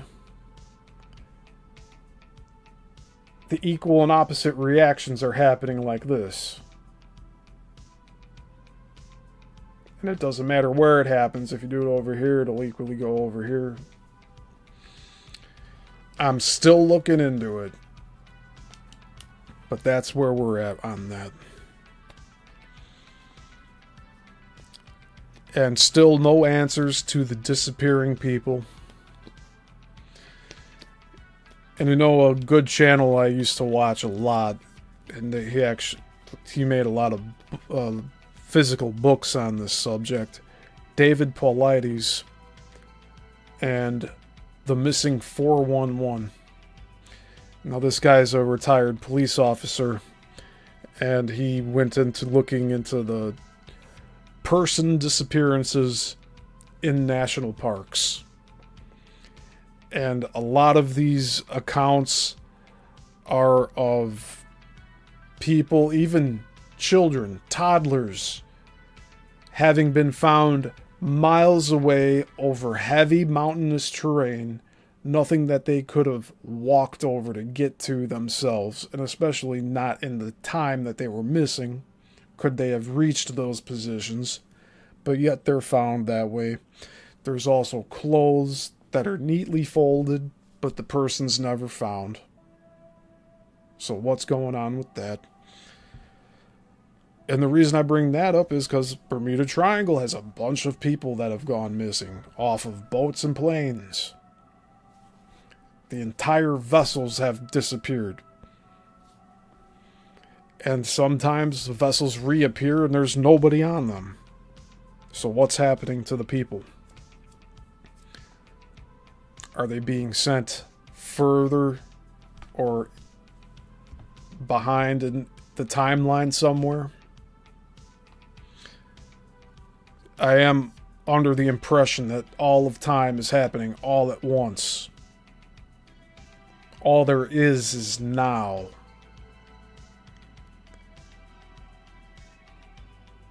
But if these people are disappearing from our now,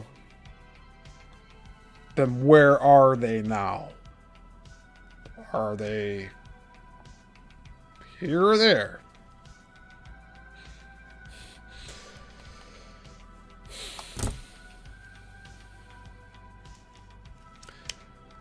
Yeah, Texas, I think there's something to the North and South poles.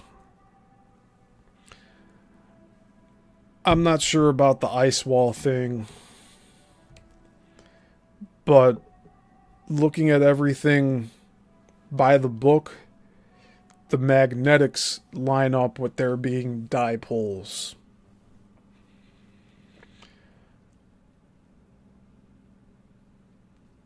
I'm trying to think of an easier way to explain this.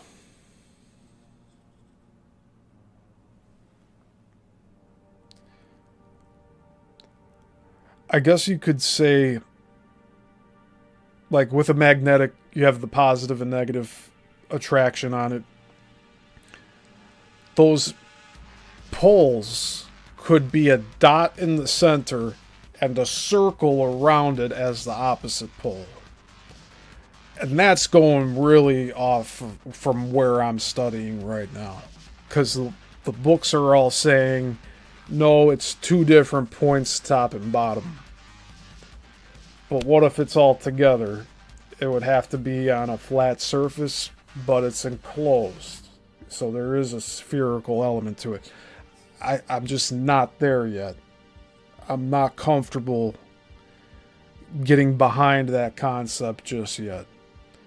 But I'm looking into the magnetics of everything and the way energy is dispersed through all of this and how it's all coming together. Again, with the Coral Castle stuff, I do believe there's an element of sound attached to it. Adelaide Skolnick was said to have been caught singing to the stones that he has erected up in his castle. And sound can also be used. You're taking frequencies. These certain frequencies can liquefy stone.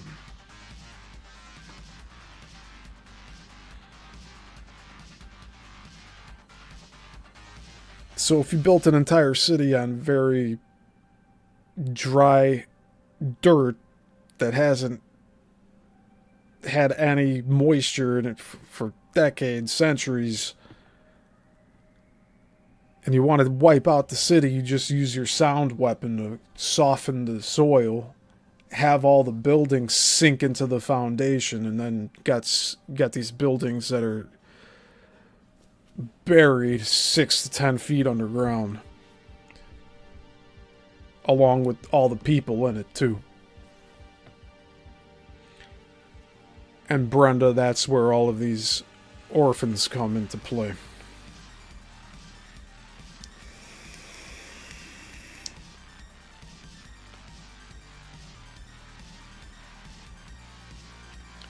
Monica, you bring up a good point. So Monica says maybe they're still here in the now, but behind a veil. Like Eden is still here, but behind a veil guarded by angels. That would be interdimensional, yeah.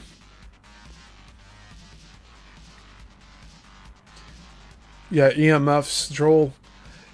In fact, in the first Matrix film, they have what's called an EMP, and it's just a little dial in their hover ships. And they can only use it once because it wipes out all electronics when they do it, including the squiddies and all that. You see, I'm okay with exploring the concepts of these fictional films because, as I said before, there's truth in everything. But if anyone used sound as a weapon, there would be electricity as a byproduct of it. Think of volcanoes. When volcanoes go off, there's a lot of sound that comes from that. And what do you see above these volcanoes that are erupting sometimes? Lightning.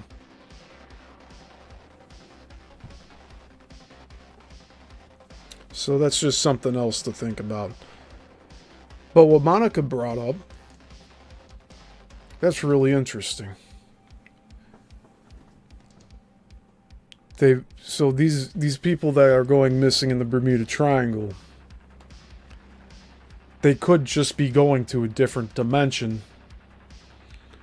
I'm not sure if they're going to a different timeline. I haven't looked into all of that yet as thoroughly as I have been everything else. There's the Philadelphia experiment where a ship disappears. And then there's people like Al Bielek who claim that they were on that ship and that it went to the future multiple times. It skipped like a stone. Boom, boom, boom, boom, boom, boom, into the future. And that he was left in the future for quite a long time. And that he came back and he's in a different body now. I don't know. It just got so convoluted I didn't look any more into it since then. I will revisit the Philadelphia experiment though, because that's a known government experiment. And the movie actually was fascinating. I'm surprised it was even made, because it had the result when the ship returned to its point of origin. Again, like I said, with the liquefaction of the ground with sound weapons, it was as if the ship dematerialized and the people, the sailors on board, sank into the ship. So some of these personnel were stuck into the walls.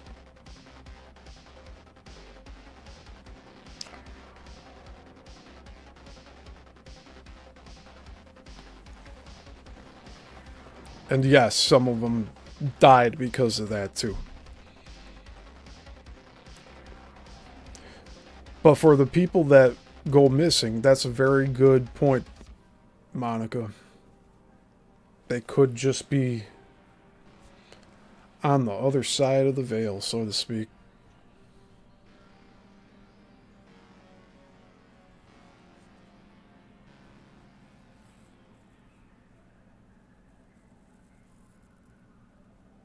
Yeah, Joseph Smith, that's a good comparison. Joseph Smith says, I like the moment in the movie Run Lola Run where Lola is in the casino and screams.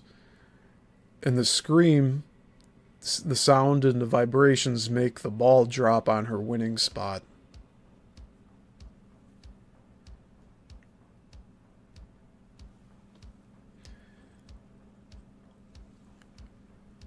I believe we've been fooled into thinking that our speech means nothing.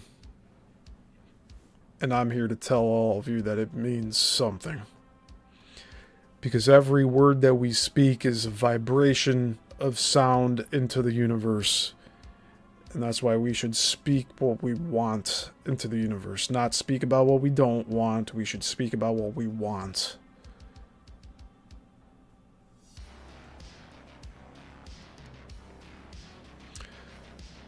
And Joseph Smith says someone should, quote, try to go missing while wearing a tracking device. I think it's... I mean, with the Bermuda Triangle stuff, a lot of these ships and planes have had tracking devices on them and they've gone missing. Like the black box is nowhere to be found. The entire vessel's not able to be found. And then, on the other hand, when they do show back up, no personnel are there.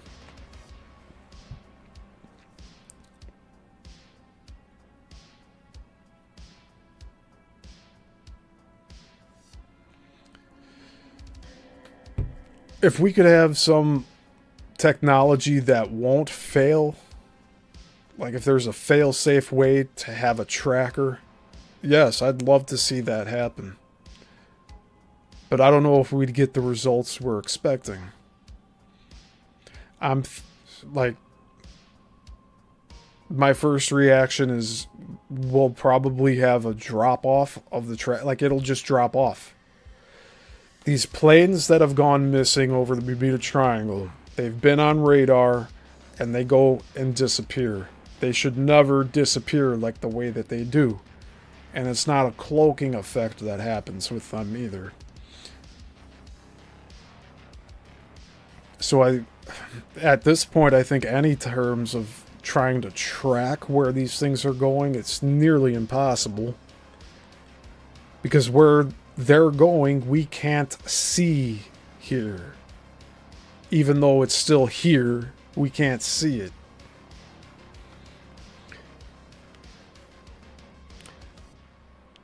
Just like range of visibility. So like on a foggy day, you could only see a mile away.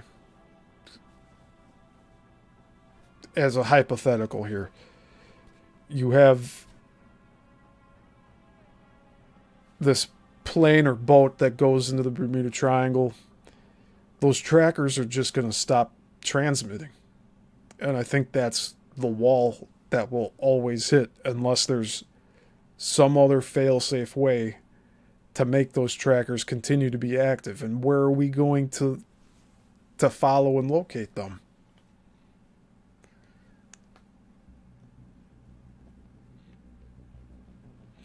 Yeah, Monica, I wouldn't volunteer for that either.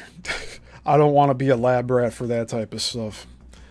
Although I do think that we're constantly going through processes of that on our own, individually, every day.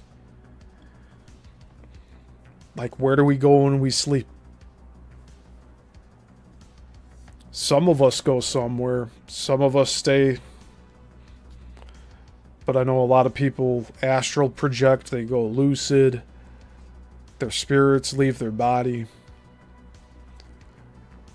Some people get visited in their sleep. They get watched. People things standing over them, looking at them. Sleep paralysis when they wake up. They can't move their bodies. They can't speak.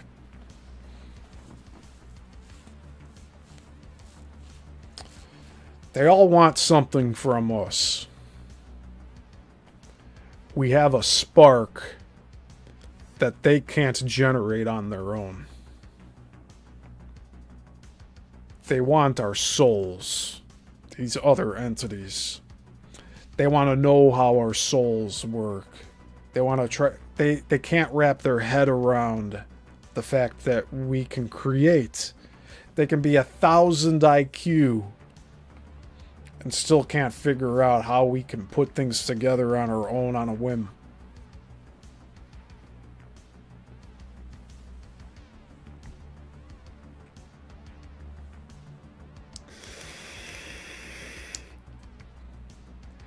Yeah.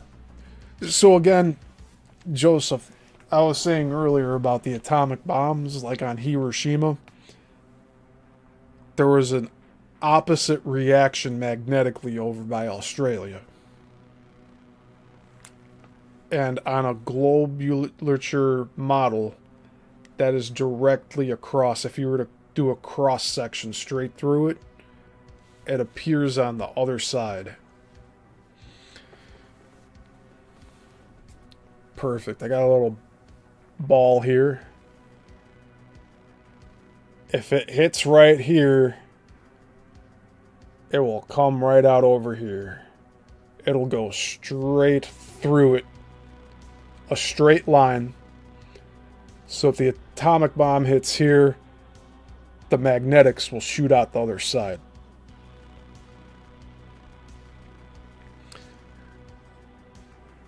And here we're questioning why. Why does that happen? We're still trying to figure that out.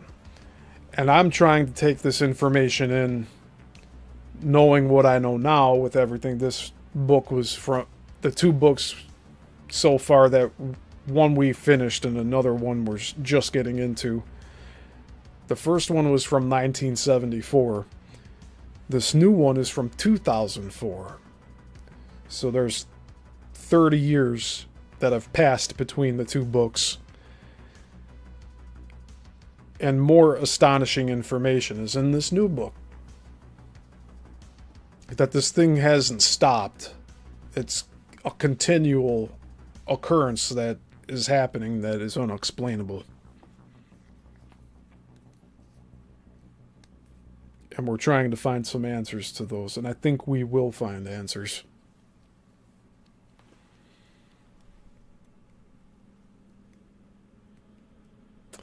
Oh, Monica. So, Mel's Hole, I'm so glad you brought that up. So, I found out about Mel's Hole on Art Bell on the Coast to Coast AM show. I listened to that whole series.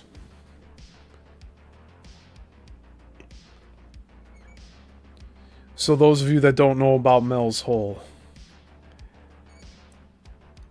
it's basically this guy found like this never-ending well on some property, and he was putting things down in it to see if he could bring something back up, and like he had a creature that came out of it, like a humongulous or something.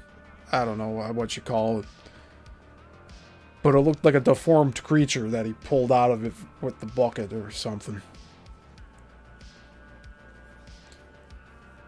Yeah, I've heard people say that it's not true. And I'm not willing to easily dismiss stuff like that unless there's hard evidence that it was a hoax. But it was so fascinating. There was like, I want to say like 10 hours of content to listen to that. It's making me want to go back and listen to some of it, to be honest.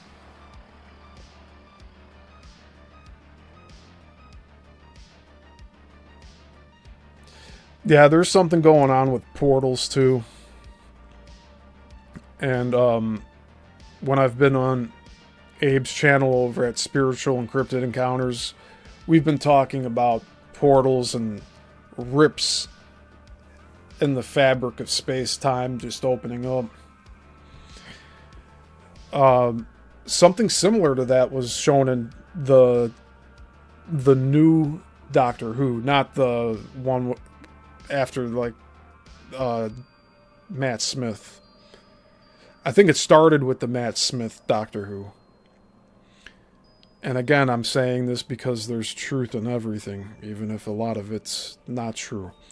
They put these truths into this fiction for us to consume so they can tell us what the truth is without directly telling us. And in Doctor Who, they had this rip. I forget what it... I think they called it the Rift. The Rift.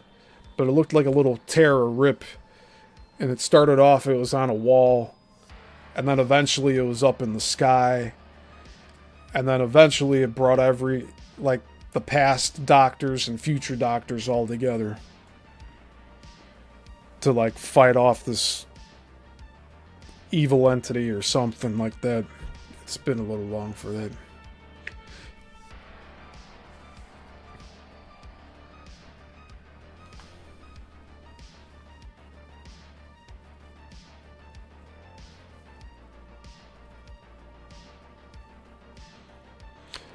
Yeah, I agree with Texas. Don't try to go through any portals. And Monica, yes, hiding Easter eggs in movies. You know, the deja vu thing in The Matrix, it seems to be like it's a real thing. Like, we have these moments where we do think it's deja vu, and then there's also the idea of it's something like the Mandela effect, where something's been changed. It's something to really think about. In the movie, they turned all the windows into brick walls so that the characters couldn't escape.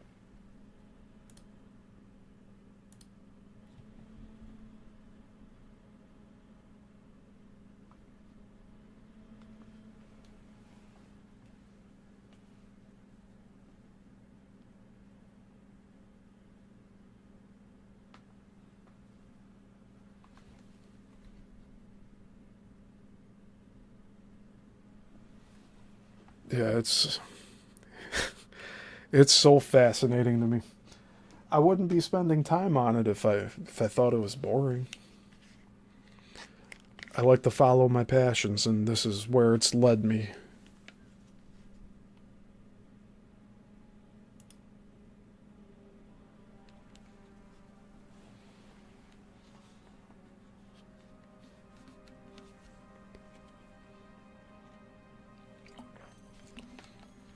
Monica says I used to have deja vu all the time. Not anymore, though.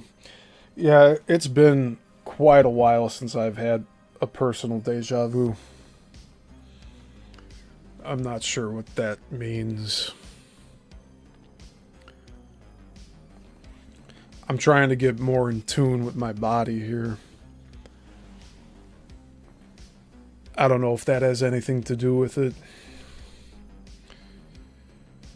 I'm trying to eat as healthily as I can. I don't go out to eat anymore. I don't trust anywhere. It's too expensive, too, now.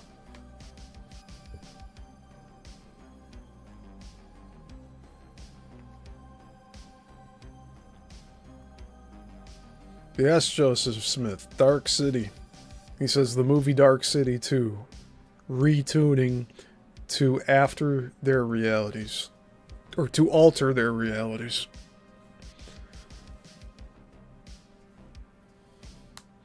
Thank you, Joel. Yeah, see, I don't have to explain myself here, but I think it's the proper thing to do to just give everyone a disclaimer. I'm not here to pull anyone's leg. I'm here to find out answers. And even if we get very few, at least we know that the time we put into discovering these things isn't in vain. Everything that we do has a purpose. Like Smith says, the thing that Smith wants is purpose. Purpose. What is your purpose? We all have purpose here. Some people, it takes a while for them to realize what their purpose is. I've been one of those people, and I continue to be, because I don't know everything. And I'm okay with admitting that.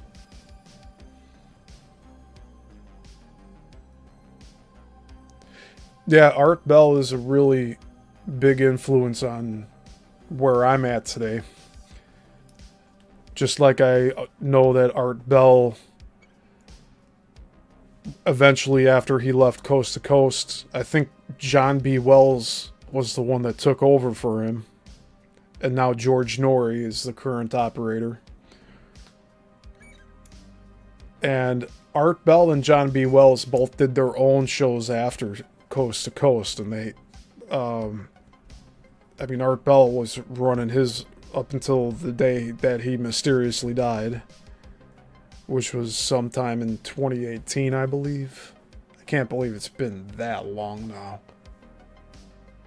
Holy crap. Yeah, it was 2018. he was living alone, or like pretty isolated. He was still running shows out of his house, but something happened.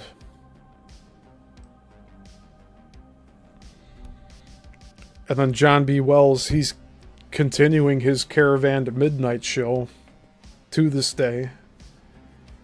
And I was able to find his direct phone number, which is how I got Tom Althouse reconnected with him, because he did appear on John B. Wells' show in the past. But his Caravan to Midnight archive got hacked, and some of his interviews were lost, and Tom Althouse's was one of the interviews that got lost, surprisingly. So I thought there was something to that, so I dug around. I found John B. Wells' phone number. I provided it to Tom. Tom called it in March of last year, and John answered it on the first ring, Tom said. And he was on the show the next week. And then the following month in April, when I was visiting Tom at his house to do the documentary, which never happened, he changed it when I got there with all my film equipment. He went on John B. Wells' show for a second time. And John was equally fascinated with his story, as was I. I think it was a very good step forward, all things considered. But John offered to help Tom out in any way he could. He offered to promote a GoFundMe or something for the book project that he sprang upon me the moment I showed up to the house. So no documentary anymore, Steven. We need to have books made. Okay, dude.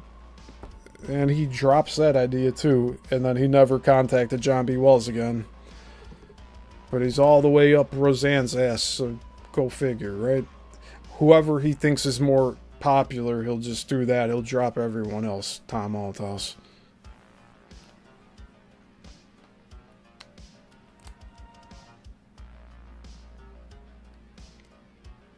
Yes, Joel. So Joel says, we all have a job to do in our lives. It's just we have to work it out and together. And I agree with that. We have to put our differences aside. The other night, I actually was challenged to have a conversation with someone I didn't fully agree with. And you know what? It was really tough at first.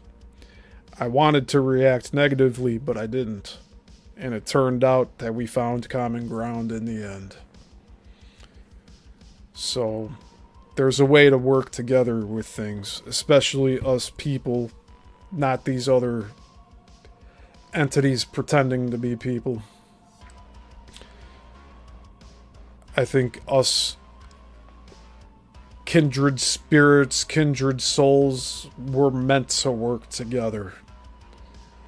And there's going to be outside forces that are going to try to influence us to fight. And we need to be beyond that.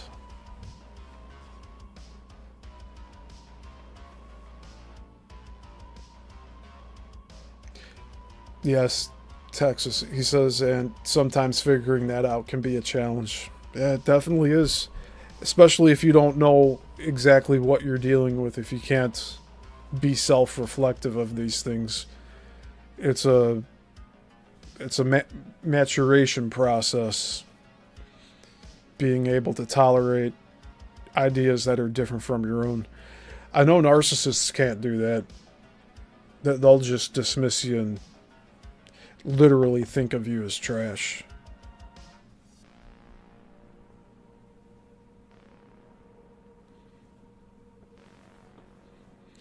Yeah, and you know, some of this stuff, it's like you might meet people that don't take you seriously, but that's okay. That's fine. Let them believe what they want to believe. They're on their own journey, and I think this is where I also came to a consensus with this other person, was that everyone's on a different stage, different step of their journey. And there was a quote that I used to have up around here. It was shoved in my books here somewhere. But it said, don't compare your chapter 1 to someone else's chapter 8. And that's just in terms of where they're at in life and where their progress is on what they're here to do and what they're accomplishing. While you may be on chapter 1, someone else is on their chapter 8. Don't be jealous of them being so further ahead than you, especially if they had more time than you to get there. They had a head start already. It's no thing to be personally offended by. And Juan Avila says, when we work together, we have better outcomes. Absolutely. Texas says, it took me nearly 3 decades to figure out my purpose. People will always have their opinions. Yep. Hey, I admit that I'm still finding out my purpose. I don't know everything here yet. I'm not 100% on anything. But as you mature and get older, you do tend to see the patterns in things, and then you realize what you're meant to do here. And I've always been gravitated toward being a leader. I'm a natural born leader. And part of that is assembling teams and having them work efficiently. That's why I dived into being a film director the whole early part of my life, up until this day. And sometimes the path you walk is lonely. It's in terms of you are alone on your path of progress, and that's okay. Lonely does not have to be a lack of something. In fact, it shows solidarity in yourself. And that's not a narcissistic thing at all either. Narcissists need the input of others for them to have confidence with their decisions and all that. When you can get to a place where you can make your own decisions and not care what others think about them, knowing that what you're doing is serving a higher purpose, those people that are judging you, they're on their chapter 1 and you're on your chapter 8. But if you see other people where you're on chapter 1 and the other person's on chapter 8, again, don't be jealous of how far along they are on their journey, especially if they were here before you. They had a whole head start on it.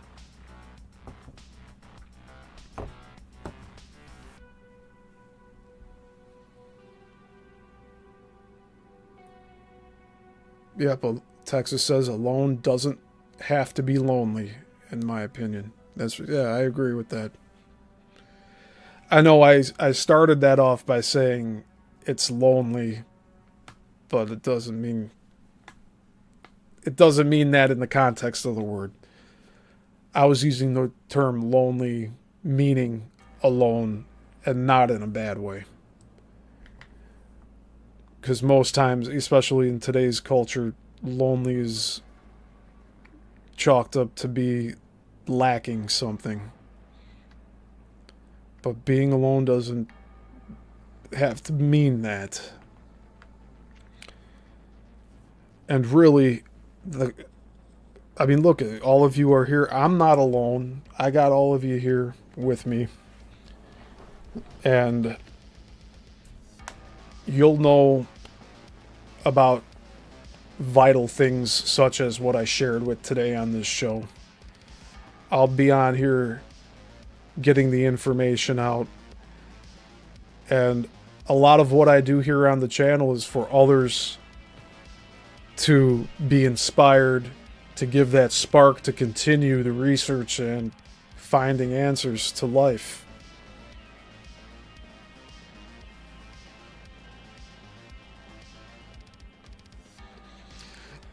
Yeah, Monica. Yeah, Monica says, I find the sighs and the eye rolls are less and less as more people's eyes are opening. Yeah.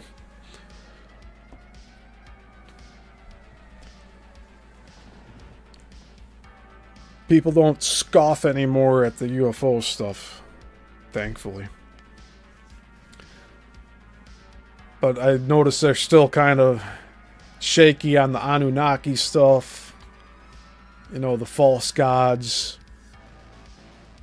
But again, all of that's based off of them not having the energy that we possess, which is our souls. Our souls are energy. And they want to crack the code of that. And I don't think they ever will. Like, they're out here for nefarious reasons. They would rather leech off of our energy instead of trying to help us reach our full potential. Like, we're being reduced to something we are not supposed to be. And now we're having this reawakening of the soul. We're having our phoenix moment here in this current time. Wow. And we still got a lot of you here. How are you guys holding out? So we had a 2-hour pre-roll. That was to catch all of the bullshit artists. Now we've been live talking here for 2 hours and 37 minutes. How are you all feeling so far? I'm glad Brenda asked me to stay on here because I had exhausted the initial topic I came on here to discuss.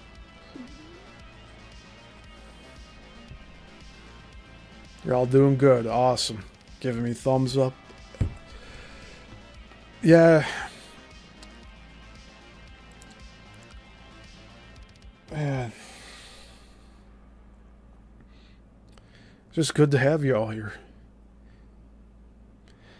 It's going to get a lot more interesting going forward with the deep dives. There's let's see what for the Coral Castle series.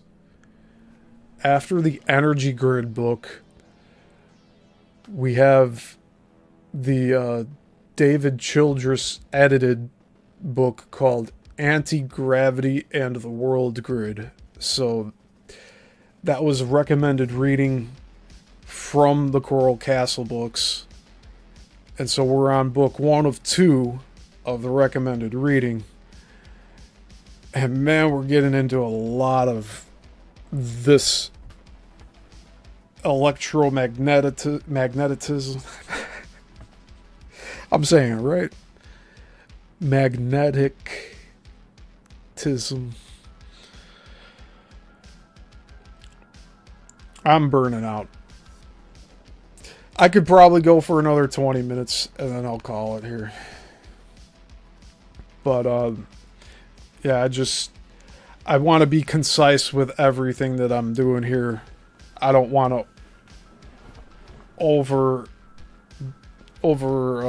explain things or go over it constantly. But it's enough here so that it'll leave you thinking after the show's over. But yeah, so again, back to the beginning of today's show. There's people trying to fearmonger, literally trying to ask me to sell out. And I told them no.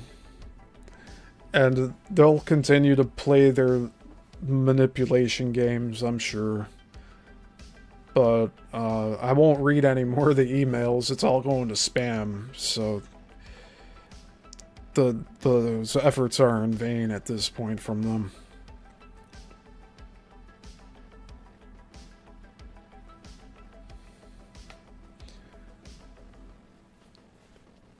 You know, oh no, it's all green.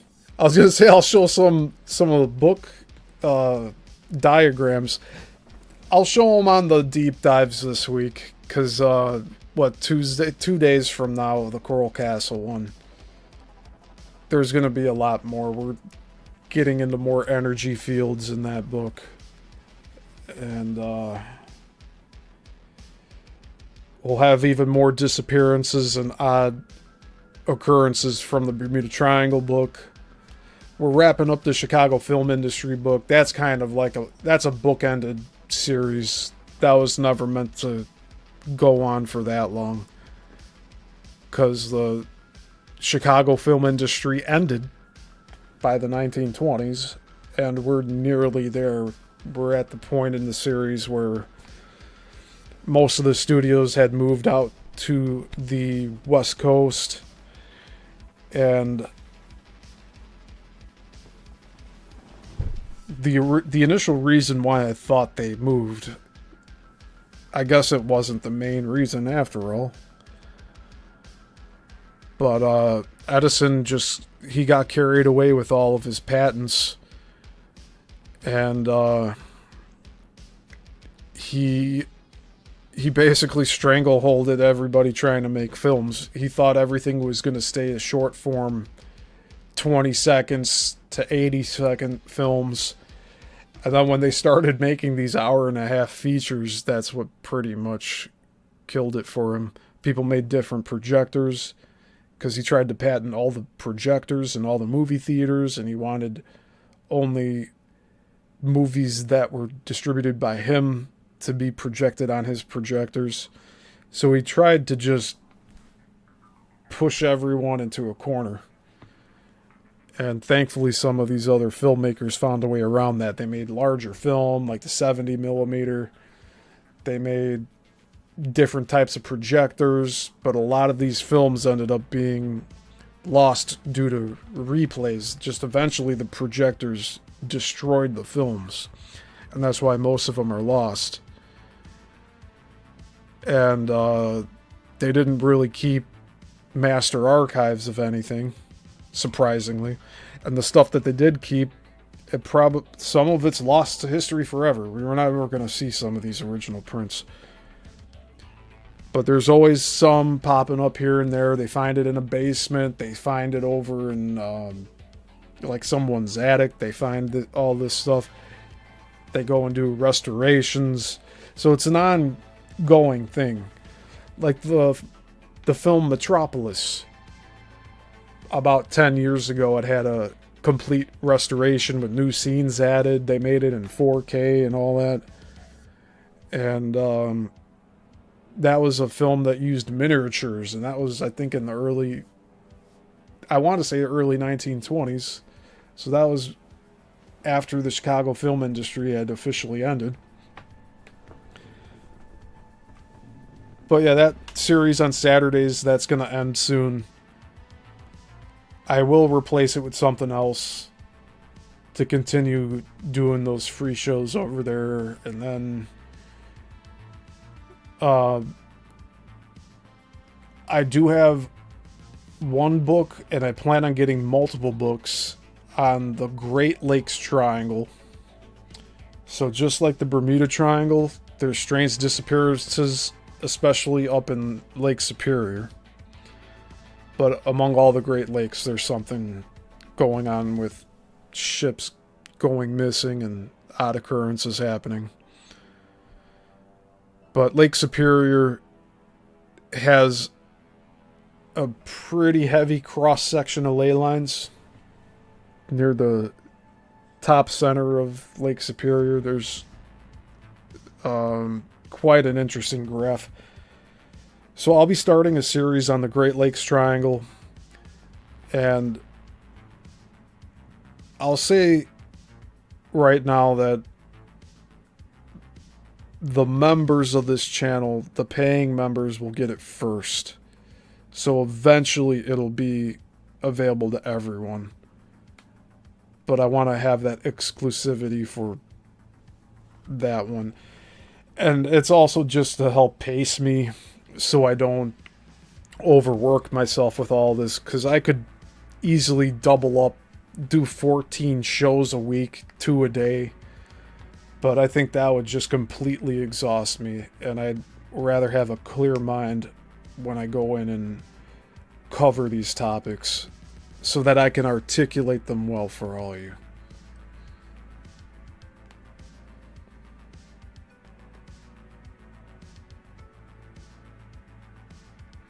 Awesome, Joel. Well, hopefully I'll still be on by the time you get back. I'm probably going to cut it in about 15. So just kind of winding down here.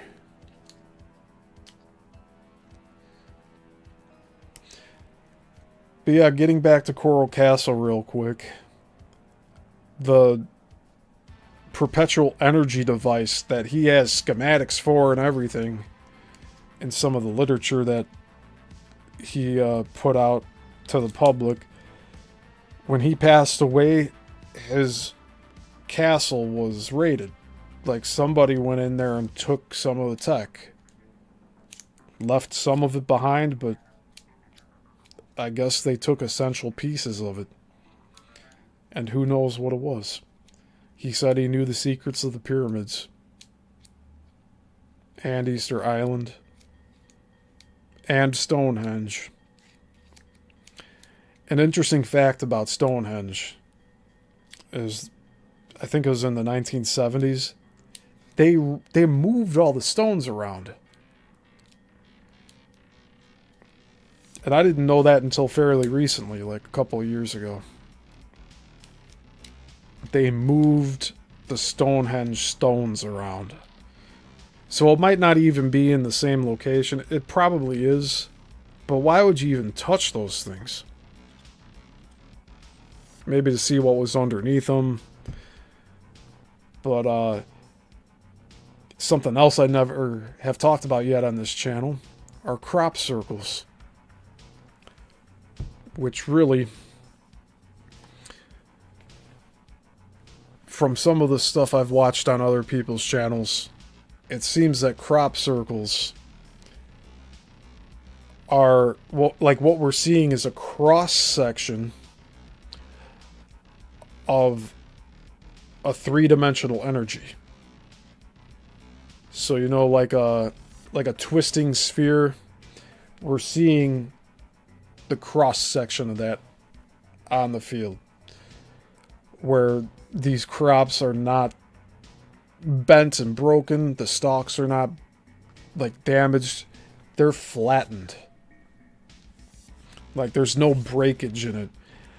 And a lot of the stalks, they're all like interwoven with each other. So what makes that happen?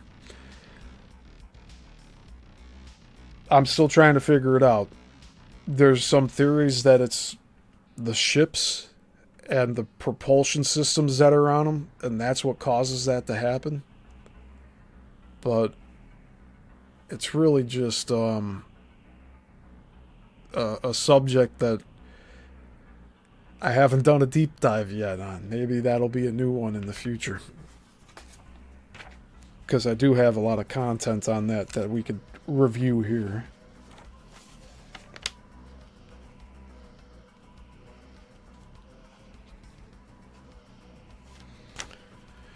But I guess generally speaking, to wrap things up a little bit, we are in the middle of a shift with the Kali Yuga, which is a long period of time, thousands and thousands of years. We are moving into a different energetic field, and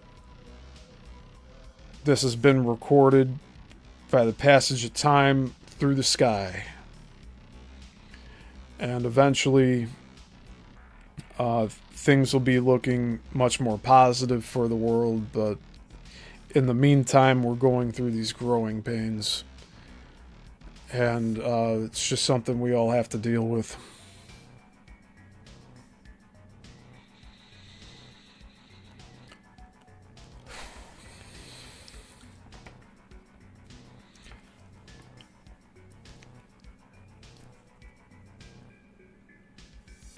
Yeah, I'm gonna end it here now because I've used up all my gas here.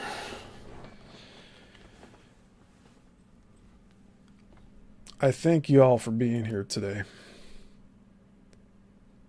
So I will let you all go. You all know the information that I shared here today is true and factual from my recollection and knowledge. And these are all my opinions. And I've shared my opinions on those that have been trying to sway my decisions on things, trying to put fear into others. I do not consent, and I tie, bind, in the name of Jesus Christ, I rebuke all these demonic forces.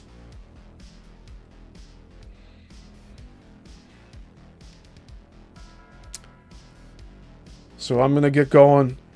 I hope you all have a great rest of your weekend. Thank you, Juan. And thank you, everyone else here that was in the chat. Like, you guys are awesome. Guys and gals, you all know how to come together and really help support creators here. So, until the next one, class dismissed.